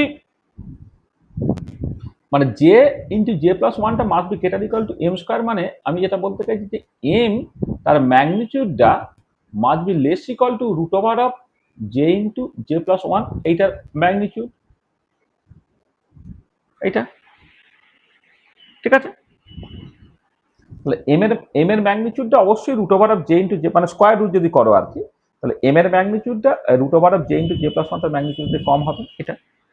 আচ্ছা এবারে দেখো তুমি ধরো জে এর ভ্যালু তুমি নিলে কি হতো না, তুমি 0 নিলে, তাহলে এম এর ম্যাগনিটিউডটা কি হতে হবে, লেস ইকুয়াল টু 0 হতে হবে, তাহলে সেইখান থেকে দেখো এম এর অ্যালাউড ভ্যালুটা 0 ছাড়া আর কোনো উপায় নেই, কারণ এমটা তো প্রথমে এইটা পরিষ্কার যে যে জে এর ভ্যালুটা 0 1 2 3 ডট ডট ডট ডট, আর এম এর ভ্যালুটা যে 0 plus minus 1 plus minus 2 plus minus 3 dot dot dot, এখানে কোনো তো আপত্তি নেই।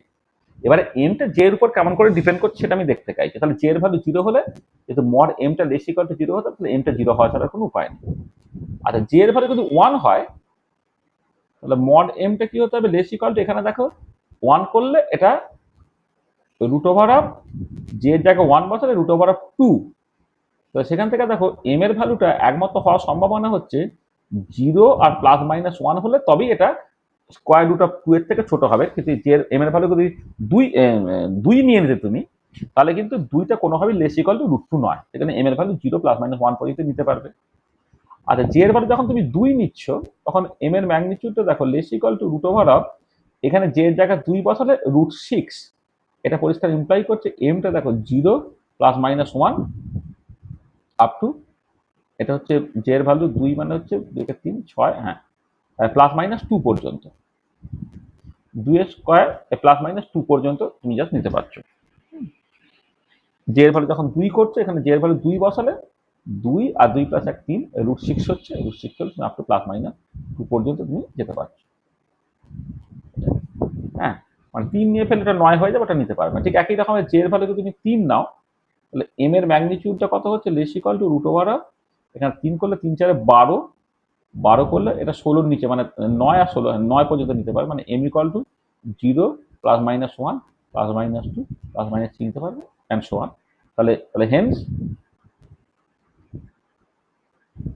অ্যালাউড ভ্যালুজ অফ এম সেটা হচ্ছে 0 plus minus 1 plus minus 2 plus minus 3, এইভাবে করে করে আপ টু প্লাস মাইনাস এই জে পর্যন্ত তোমাকে নিতে হবে।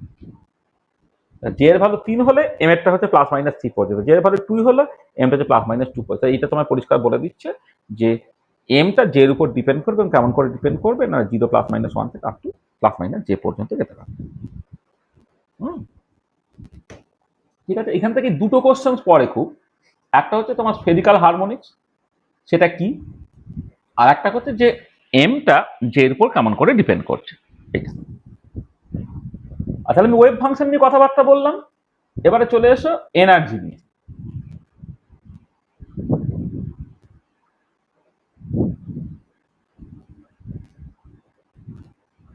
এনার্জি আইগেন ভ্যালুসটা দেখো। আচ্ছা, এনার্জি আইগেন ভ্যালুস এখানে তো রিজিড রোটারের ক্ষেত্রে এনার্জিটা তো পুরোটাই রোটেশনাল কাইনেটিক এনার্জি, এটা এল স্কয়ার বাই টোয়াইস আই, এটা তো পুরো রোটেশনাল কাইনেটিক এনার্জি। হ্যাঁ, সেটা কোনো পোটেনশিয়াল এনার্জিটা নেই, সেখানে L square by twice i. এবারে দেখো এই এল স্কয়ারটা তুমি অলরেডি লিখেছিলে কত, j into J plus 1 h cross square by twice i হলো এইটা, বা যেটাকে তুমি লিখতে পারছো যদি এইচ কসটা হচ্ছে এইচ ওভার 2 পাই তুমি বসিয়ে দাও, J into J plus 1 H square by 8 pi square I. এই হচ্ছে এনার্জি এক্সপ্রেশনটা with J equal to 0 plus minus 1 plus minus 2 dot dot dot, এটা হচ্ছে এনার্জি এক্সপ্রেশনটা। আচ্ছা, এইখানে যে এনার্জি এক্সপ্রেশনটা আমি বের করেছি এটা হচ্ছে তোমার জুল ইউনিটে, এইটা। তাকে যদি তুমি এই সি দিয়ে ভাগ করে দাও, তাহলে যেটা পাবে সেটা হচ্ছে এনার্জিটা in the unit of centimetre inverse, এবং সেটা তাহলে কি হবে, j into J plus 1 h over 8 pi square i into c. এইটা, এটাকে তুমি নাম দাও b J into J plus 1, যেখানে বিটা হচ্ছে h over 8 pi square i into c, অথবা এটাকে লিখতে পারো h pi 8 pi square mu আর জিরো স্কয়ার ইন্টু সি। এই যে মানে আর জিরোটা যদি ইকুইলিব্রিয়াম বন্ড লেন্থ হয়, হ্যাঁ, তাহলে তোমার মিউ আর জিরো স্কয়ার হচ্ছে মোমেন্ট অফ ইনার্সিয়া, এটা আমি বসিয়েছি 8 পাই স্কয়ার মিউ আর জিরো স্কয়ার সি। এটা, একে বলা হয় রোটেশনাল কনস্ট্যান্ট। আসলে মলিকুলার স্পেকট্রোস্কোপি করার সময় ট্রানজিশন ফ্রিকোয়েন্সি গুলো সেন্টিমিটার ইনভার্সে বের করতে হয়, সেই জন্য এই রিজিড রোটার প্রবলেমের ক্ষেত্রে এনার্জিটাকে না ওরকম এইচসি দিয়ে ভাগ করে সেন্টিমিটার ইনভার্সে করে নেওয়াটা, এটা একটা এর মতো একটা স্ট্যান্ডার্ড টেকনিক আছে। হ্যাঁ, এই জন্য আমি এটাকে এইরকম ভাবে লিখলাম, b J into J plus 1 বেশ ছোট দেখতে হলো, বিটা একটা কনস্ট্যান্ট, দেখা বলে রোটেশনাল কনস্ট্যান্ট। আচ্ছা, আর এবারে দেখো এখান থেকে কতগুলো জিনিস খুব ইম্পর্টেন্ট।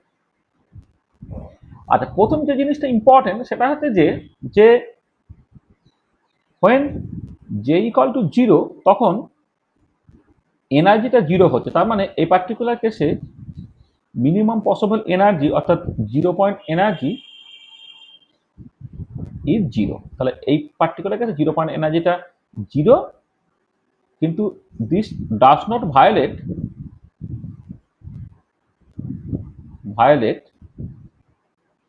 Heisenberg uncertainty principal. এটা নিয়ে আমাদের আনসার্টেনিটি প্রিন্সিপাল নিয়ে যখন কথাবার্তা বলে কিন্তু এটা আমি বলেছি যে কেন এটা হাইজেনবার্গ মিনিমাম পসিবল এনার্জি অর্থাৎ 0 পয়েন্ট এনার্জি 0 হওয়া সত্ত্বেও কেন এটা আনসার্টেনিটি প্রিন্সিপালকে ভায়োলেট করছে না, এটা কিন্তু আমি অলরেডি বলেছি।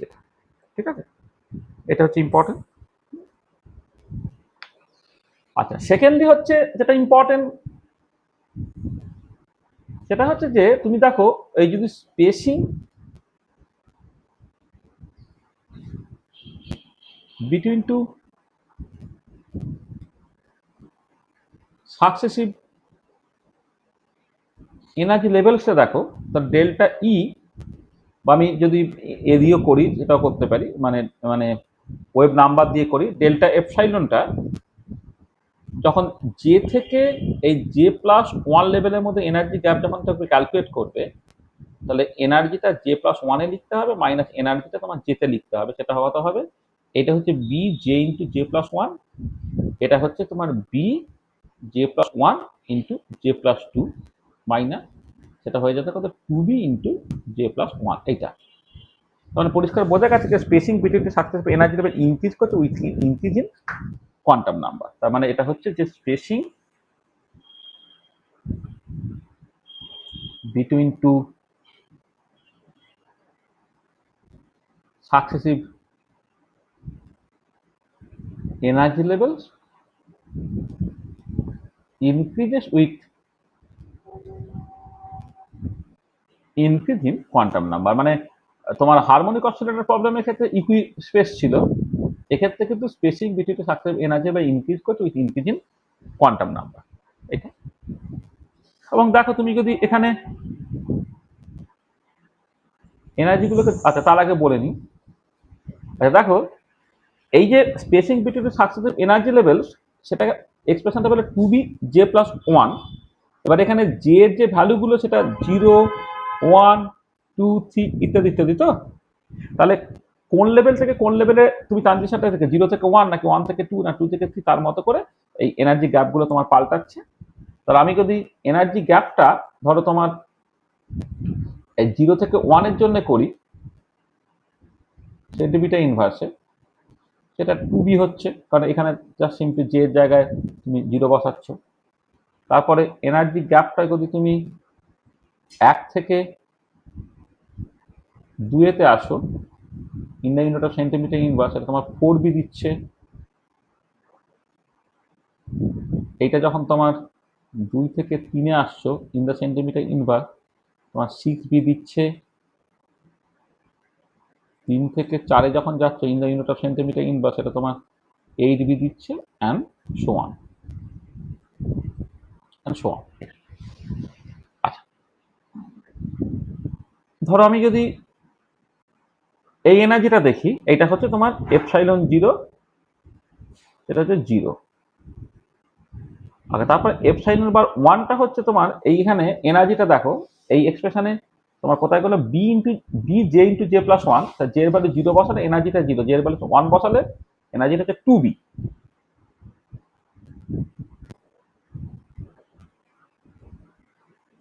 দেখে 2b। তারপর এটা হচ্ছে তোমার এটা হচ্ছে 6b। তারপর একটা হচ্ছে তোমার 12b অ্যান্ড সো অন, এরকম করে। ঠিক আছে, মানে এই যে এই এক্সপ্রেশনে আমি এনার্জিগুলোকে বসাচ্ছি, মানে এই যে এইখানে বি এর ভ্যালু একবার, জে এর ভ্যালু 0 বসালাম, 1 বসালাম, 2 বসালাম, 3 বসালে দেখো 3 ইন্টু 4 মানে 12, 12b এইরকম করে তোমার যাচ্ছে। এই যে এনার্জি গ্যাপগুলো দেখো, এইটা 2b, এটা দেখো 4b, এটা দেখো 6b অ্যান্ড সো অন। যেটা বলেছি যে পাশাপাশি দুটো লেভেলের মধ্যে এনার্জি গ্যাপ কিন্তু তোমার বাড়ছে এটা। আচ্ছা এবারে এই যে দুটো পাশাপাশি লেভেলের মধ্যে এনার্জি গ্যাপ, এটা কিন্তু তুমি পেয়ে যাও না, এটা অ্যাকচুয়ালি তোমার কাজে লাগে কিরকম ভাবে জানো, এটা হচ্ছে স্পেকট্রোস্কোপিতে যে একটা সিলেকশন রুল আছে, selection rule for rotational spectroscopy.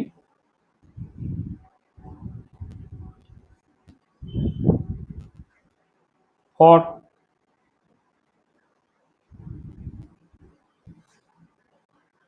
হেটেরোনিক বা ডায়াটমিক মলিকুল, এটা হয় হচ্ছে delta J equal to plus minus 1। সেখানে ট্রানজিশন ফ্রিকোয়েন্সিগুলো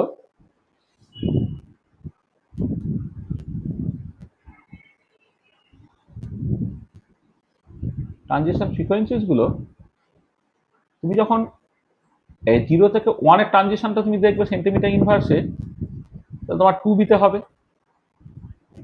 যখন 1 থেকে 2-তে ট্রানজিশনটা হবে সেটা 4b-তে হবে। যখন 2 থেকে 3-এ ঘটবে তখন তোমার 6b-তে হচ্ছে। যখন 3 থেকে 4-এ যাচ্ছে সেটা তোমার 8b-তে হবে অ্যান্ড সো অন। মানে এই যে আমি এনার্জি গ্যাপগুলো পাশাপাশি দুটো লেভেলের মধ্যে এনার্জি গ্যাপগুলোকে in the unit of centimetre ইনভার্সে বের করেছি, ট্রানজিশন ফ্রিকোয়েন্সিটা in the unit of centimetre inverse ওইগুলোই হবে। এবং করলে কি হচ্ছে দেখো, বেসিক্যালি যেটা ব্যাপারটা হচ্ছে এরকম, যদি তুমি এই ধরো এদিকে ট্রানজিশন ফ্রিকোয়েন্সিগুলোকে দেখো in the unit of centimetre inverse, তাহলে এইটা হচ্ছে তোমার, মানে এটা যদি জিরো লাইন ধরো,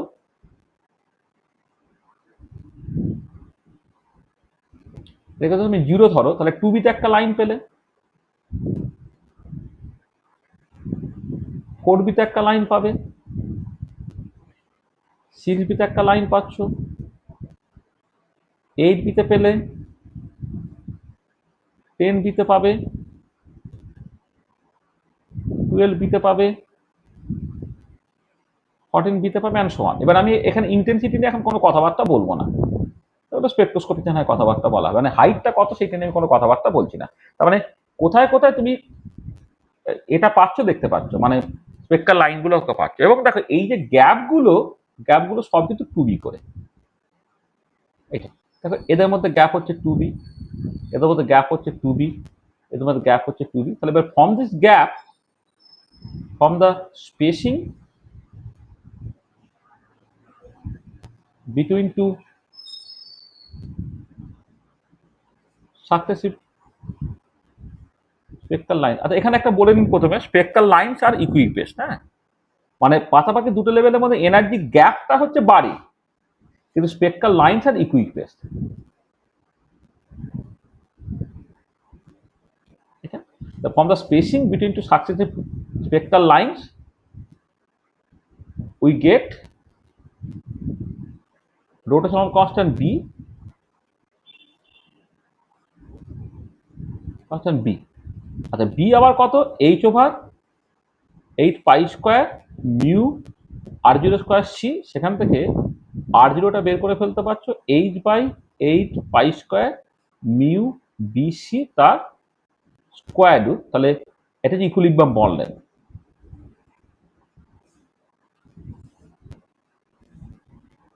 ইকুইলিব্রিয়াম বন্ড লেন্থটা দেখো এই ফর্মুলা থেকে তুমি ক্যালকুলেট করে ফেলতে পারছো। তাহলে তোমাকে spacing between two successive spectral line তোমাকে পেতে হচ্ছে, হ্যাঁ, পেয়ে সেটাকে অর্ধেক করে ফেললে তুমি সেটাকে বি পেয়ে যাবে। বি এর ভ্যালু থেকে তুমি জাস্ট ইকুইলিব্রিয়াম বন্ড লেন্থটাকে বের করে ফেলতে পারছো এই ফর্মুলাটাকে কাজে লাগিয়ে। এটা হচ্ছে তার অ্যাপ্লিকেশন, মানে মাইক্রোস্পেকট্রোস্কোপি বা রোটেশনাল স্পেকট্রোস্কোপিতে তোমাকে অ্যাকচুয়ালি এখান থেকে এই ইকুইলিব্রিয়াম বন্ড লেন্থটাকে বের করতে হয়। আর এটা যখন স্পেকট্রোস্কোপি করবে তখন আরো ডিটেলে আরো ভালো করে তুমি জানতে পারবে আর কি। এর মতো করে তোমার বিভিন্ন রকম নিউমেরিক্যাল প্রবলেম করতে হয়। আর একটা ভীষণ ইম্পর্টেন্ট পয়েন্ট হচ্ছে এখানে ডিজেনারেসিটা। আচ্ছা ডিজেনারেসিটা হচ্ছে, দেখো ডিজেনারেসিটা হচ্ছে যদি জি জে বলি, এটা হবে হচ্ছে 2j+1। কেন?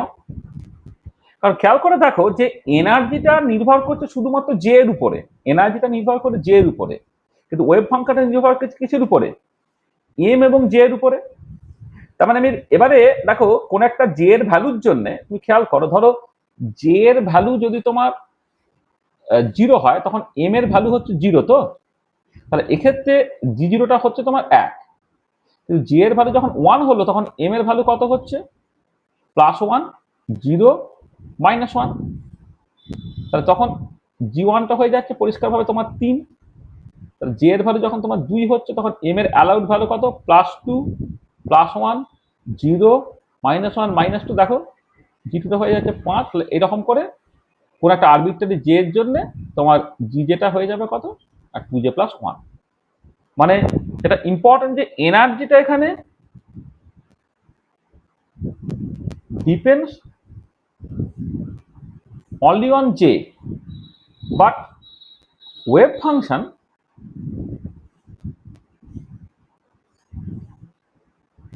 depends on j and m।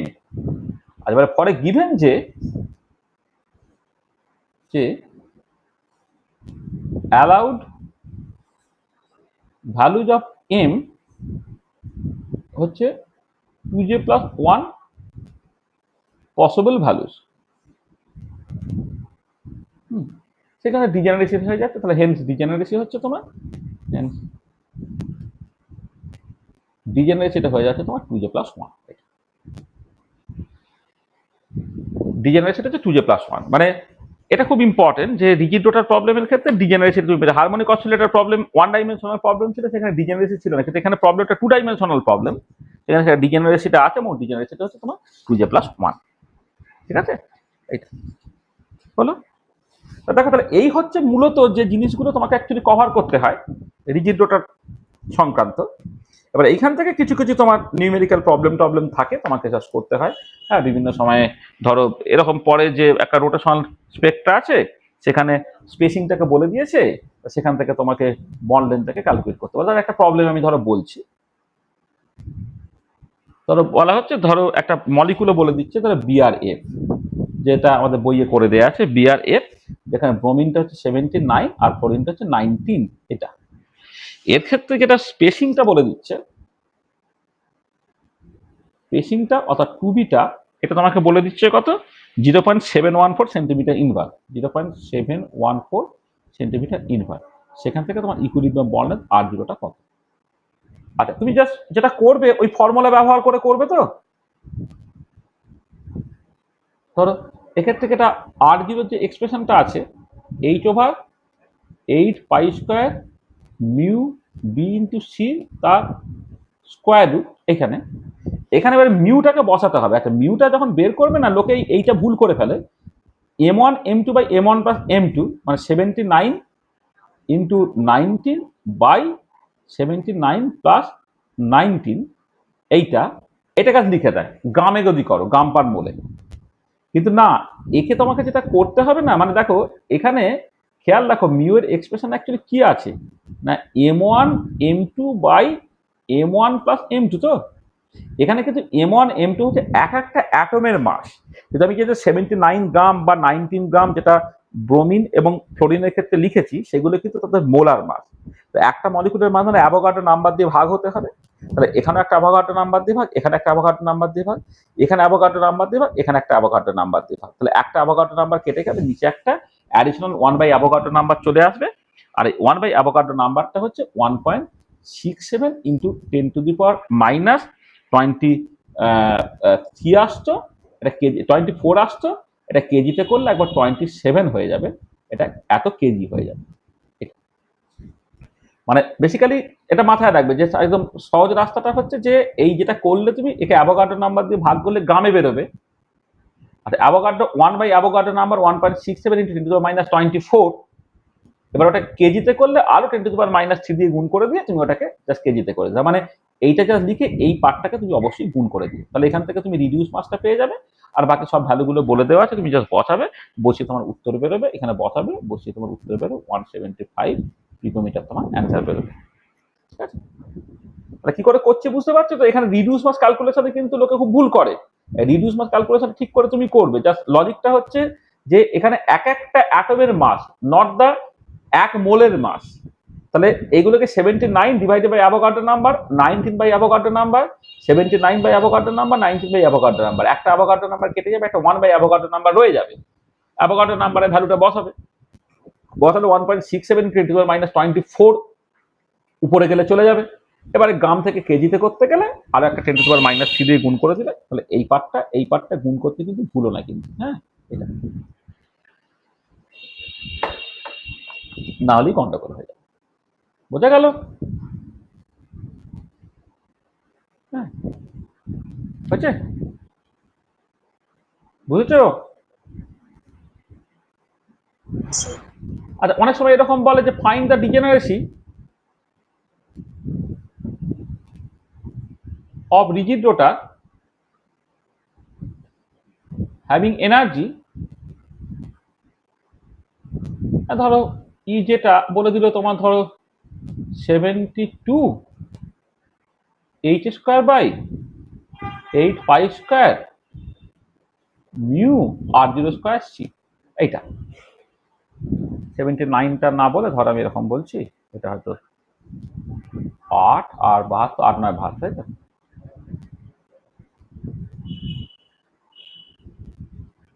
8 9 72,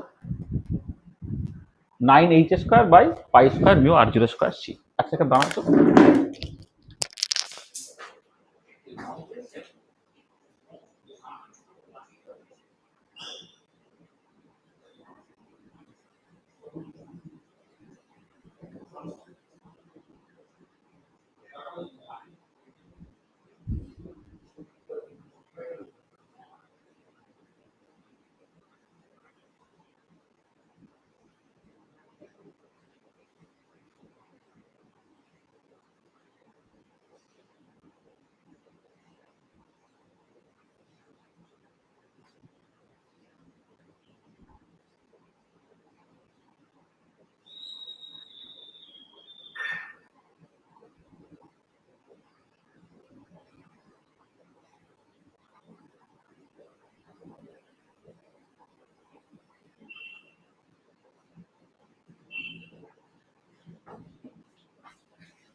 হ্যাঁ, হ্যালো। হ্যাঁ, আচ্ছা দেখো, একটু 1 মিনিট অসুবিধা হলো। কোথায় রাখলাম পেনের খাপটা, পেনটা কোথায় রাখলাম গো?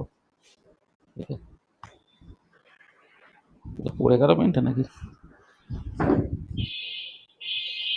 যা, আমি যে পেনটা লিখছিলাম কোথায় রাখলাম, ও পড়ে গেছে, সরি। হ্যাঁ, যেটা দেখো বলছিলাম যে এরকম একটা ধরো আছে।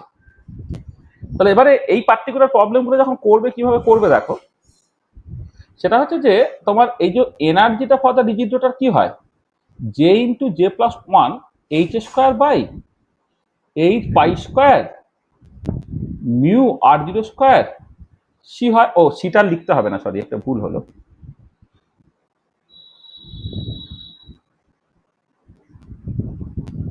মানে এইচ স্কোয়ার দিয়ে যেতে করেছো, এইটা হয় তো, মানে H square by 8 pi square mu R zero square, এটা হয়। আর এইটা সমান কত বলে দিয়েছে এখানে, 9 H square by pi square mu R zero square. তাহলে এটাকে দেখো, এটাকে তুমি লিখতে পারো 72 into H square by 8 pi square mu R zero square, এইটা। তাহলে এবারে তুমি এখান থেকে দেখো clearly, J into J plus one, এটা হয়ে গেল 72। জে এর ভ্যালু কত হতে হবে, 8 হতে হবে, আর 9 72।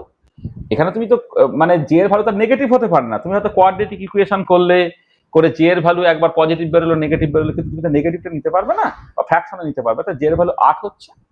তাহলে ডিজেনারেসিটা কি হচ্ছে দেখো, ডিজেনারেসিটা হচ্ছে তোমার 2j প্লাস 1, এটা হচ্ছে 2 ইন্টু 8 প্লাস 1, হ্যাঁ, তাহলে হচ্ছে 70। তাহলে এইভাবে তোমাকে ডিজেনারেসিটাকে বের করতে, এই দু টাইপের প্রবলেম তোমার পড়ে। তাহলে এখানে দেখবে মানে এই রিজিড রোটার প্রবলেমটা আছে, কিন্তু স্পেকট্রোস্কোপিতে এটা খুব ইম্পর্টেন্ট। আর কোয়ান্টাম মেকানিক্সের ল্যাঙ্গুয়েজে যখন তুমি দেখবে, তখন এই কয়েকটা জিনিসই তোমাকে মাথায় রাখতে হবে। তাহলে প্রথম কথা হচ্ছে, এই রিজিড রোটার প্রবলেমটা কি তুমি ভালো করে ডিফাইন করলে, করে জাস্ট এই 2 পার্টিকেল প্রবলেমটাকে এফেক্টিভ 1 পার্টিকেল প্রবলেম রিডিউস করার জন্য যে মোমেন্ট অফ ইনার্সি, এটা খুব ইম্পর্টেন্ট, এবং সেটাতে রিডিউস মাসটা কেমন করে এলো তুমি লিখলে। আচ্ছা, এবার টাইম ইন্ডিপেন্ডেন্ট শ্রোডিঞ্জার ইকুয়েশনটা তুমি জাস্ট মেমোরাইজ করবে। মানে এখানে এই টাইম ইন্ডিপেন্ডেন্ট শ্রোডিঞ্জার ইকুয়েশনটা মেমোরাইজ করার জন্য যা যা দরকার, সেগুলো আমি অলরেডি তোমায় বলে দিয়েছি। হ্যাঁ, কিভাবে তোমাকে ওই মানে কাটিগান থেকে পোলারে ট্রান্সফরমেশন, হ্যানাটান ইত্যাদি ইত্যাদি করে কিভাবে তোমার ট্রান্সফরমেশন গুলো করবে, সেটাকে মাথায় রাখবে তুমি। তাহলে এইটাকে একটুখানি খেয়াল করবে। তাহলে এই ইকুয়েশনটা মনে রাখবে। আচ্ছা, এবারে after solving the solution, spherical harmonics, সেই স্ফেরিক্যাল হারমোনিক্সটা কি, তার বৈশিষ্ট্য কি, সেখান থেকে টোটাল অ্যাঙ্গুলার মোমেন্টাম আর জেড কম্পোনেন্ট অ্যাঙ্গুলার মোমেন্টাম তুমি বুঝবে। এমটা জে এর উপর কেমন করে ডিপেন্ড করছে, সেইটুকু পার্ট তুমি খেয়াল রাখবে। এনার্জি এক্সপ্রেশন, এই এনার্জি এক্সপ্রেশন থেকে হচ্ছে 0 point energy, spacing between the successive energy levels, এইটা, এবং সেটা তোমার স্পেকট্রোস্কোপিতে কেমন করে কাজে লাগছে, এবং সেখান থেকে হেটেরোনিউক্লিয়ার ডায়াটমিক মলিকুলের ক্ষেত্রে যে spacing between the successive energy level যদি যে ভ্যালু বাড়ার সাথে সাথে বাড়ছে, কিন্তু তোমার যেটাকে বলা হয় এনার্জি স্পেকট্রাল লাইনগুলো যে ইকুইপেস্টেন্ট, সেটাকে দেখা। এবং সেইখান থেকে তোমার তোমার 2 দিয়ে ভাগ করলে রোটেশনাল কনস্ট্যান্ট বিটাকে পেয়ে গেলে, বি থেকে কেমন করে বন্ড লেন্থ ক্যালকুলেট করতে হয় সেটাকে দেখা, আর ডিজেনারেসি নিয়ে কমেন্ট করা। আর প্রবলেম যেগুলো পড়বে, প্রবলেম মূলত 2 রকমের প্রবলেম। একটা হচ্ছে জাস্ট ওই স্পেসিং থেকে তোমার বি এর ভ্যালু ক্যালকুলেট করে সেটা থেকে বন্ড লেন্থ ক্যালকুলেট করা, আর সেকেন্ড দিক হচ্ছে তোমার ওই একটা এনার্জি বলে দেবে, সেখান থেকে ডিজেনারেসি কি হবে সেখান থেকে কথাবার্তা বলো। তাহলে এই হচ্ছে যেটা আমরা অ্যাকচুয়ালি আলোচনা করতে আজকে চেয়েছিলাম, ঠিক আছে? তো আজকে আমরা এই পর্যন্তই রাখবো, আজকে একটু তাড়াও আছে। আচ্ছা, পরীক্ষা শুরু হচ্ছে আজকে, তোমার একটুখানি ডিউটি আছে আর কি, আমরা একটু তাড়াতাড়ি বেরিয়ে যাবো। আজকে এই পর্যন্তই রাখছি। তাহলে আজকে নেক্সট আমরা যেটা করব, নেক্সট লেকচারে আমরা চলে আসবো একটা hydrogen atom problem. Hydrogen atom প্রবলেমসটাতে আমরা জাস্ট চলে আসবো, ঠিক আছে? নেক্সট ক্লাসটা আমাদের হাইড্রোজেন অ্যাটম প্রবলেম নিয়ে আলোচনা হবে, ঠিক আছে? তাহলে আজকে আমরা এই পর্যন্তই রাখছি।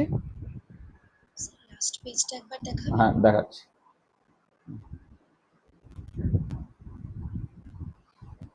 এন্ড অফ লেকচার, আজকে 5 নম্বর লেকচার। হ্যাঁ, দেখো।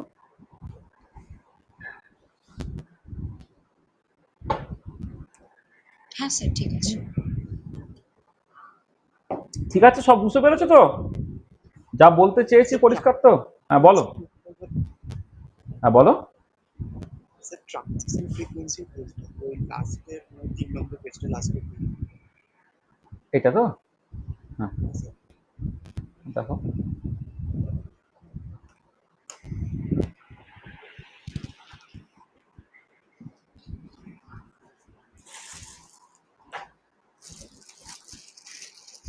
তোমাদের সব ফিফথ সেমিস্টারে এত ক্লাস হয়ে গেল।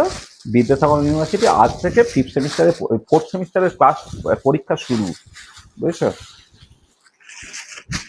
কিন্তু তোমাদের এত পড়া এগিয়ে গেল, ওদেরকে আমাকে আবার প্রথম থেকে পড়াতে হবে।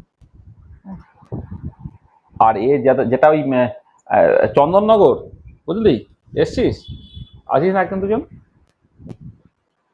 না বেরিয়ে গেছিস?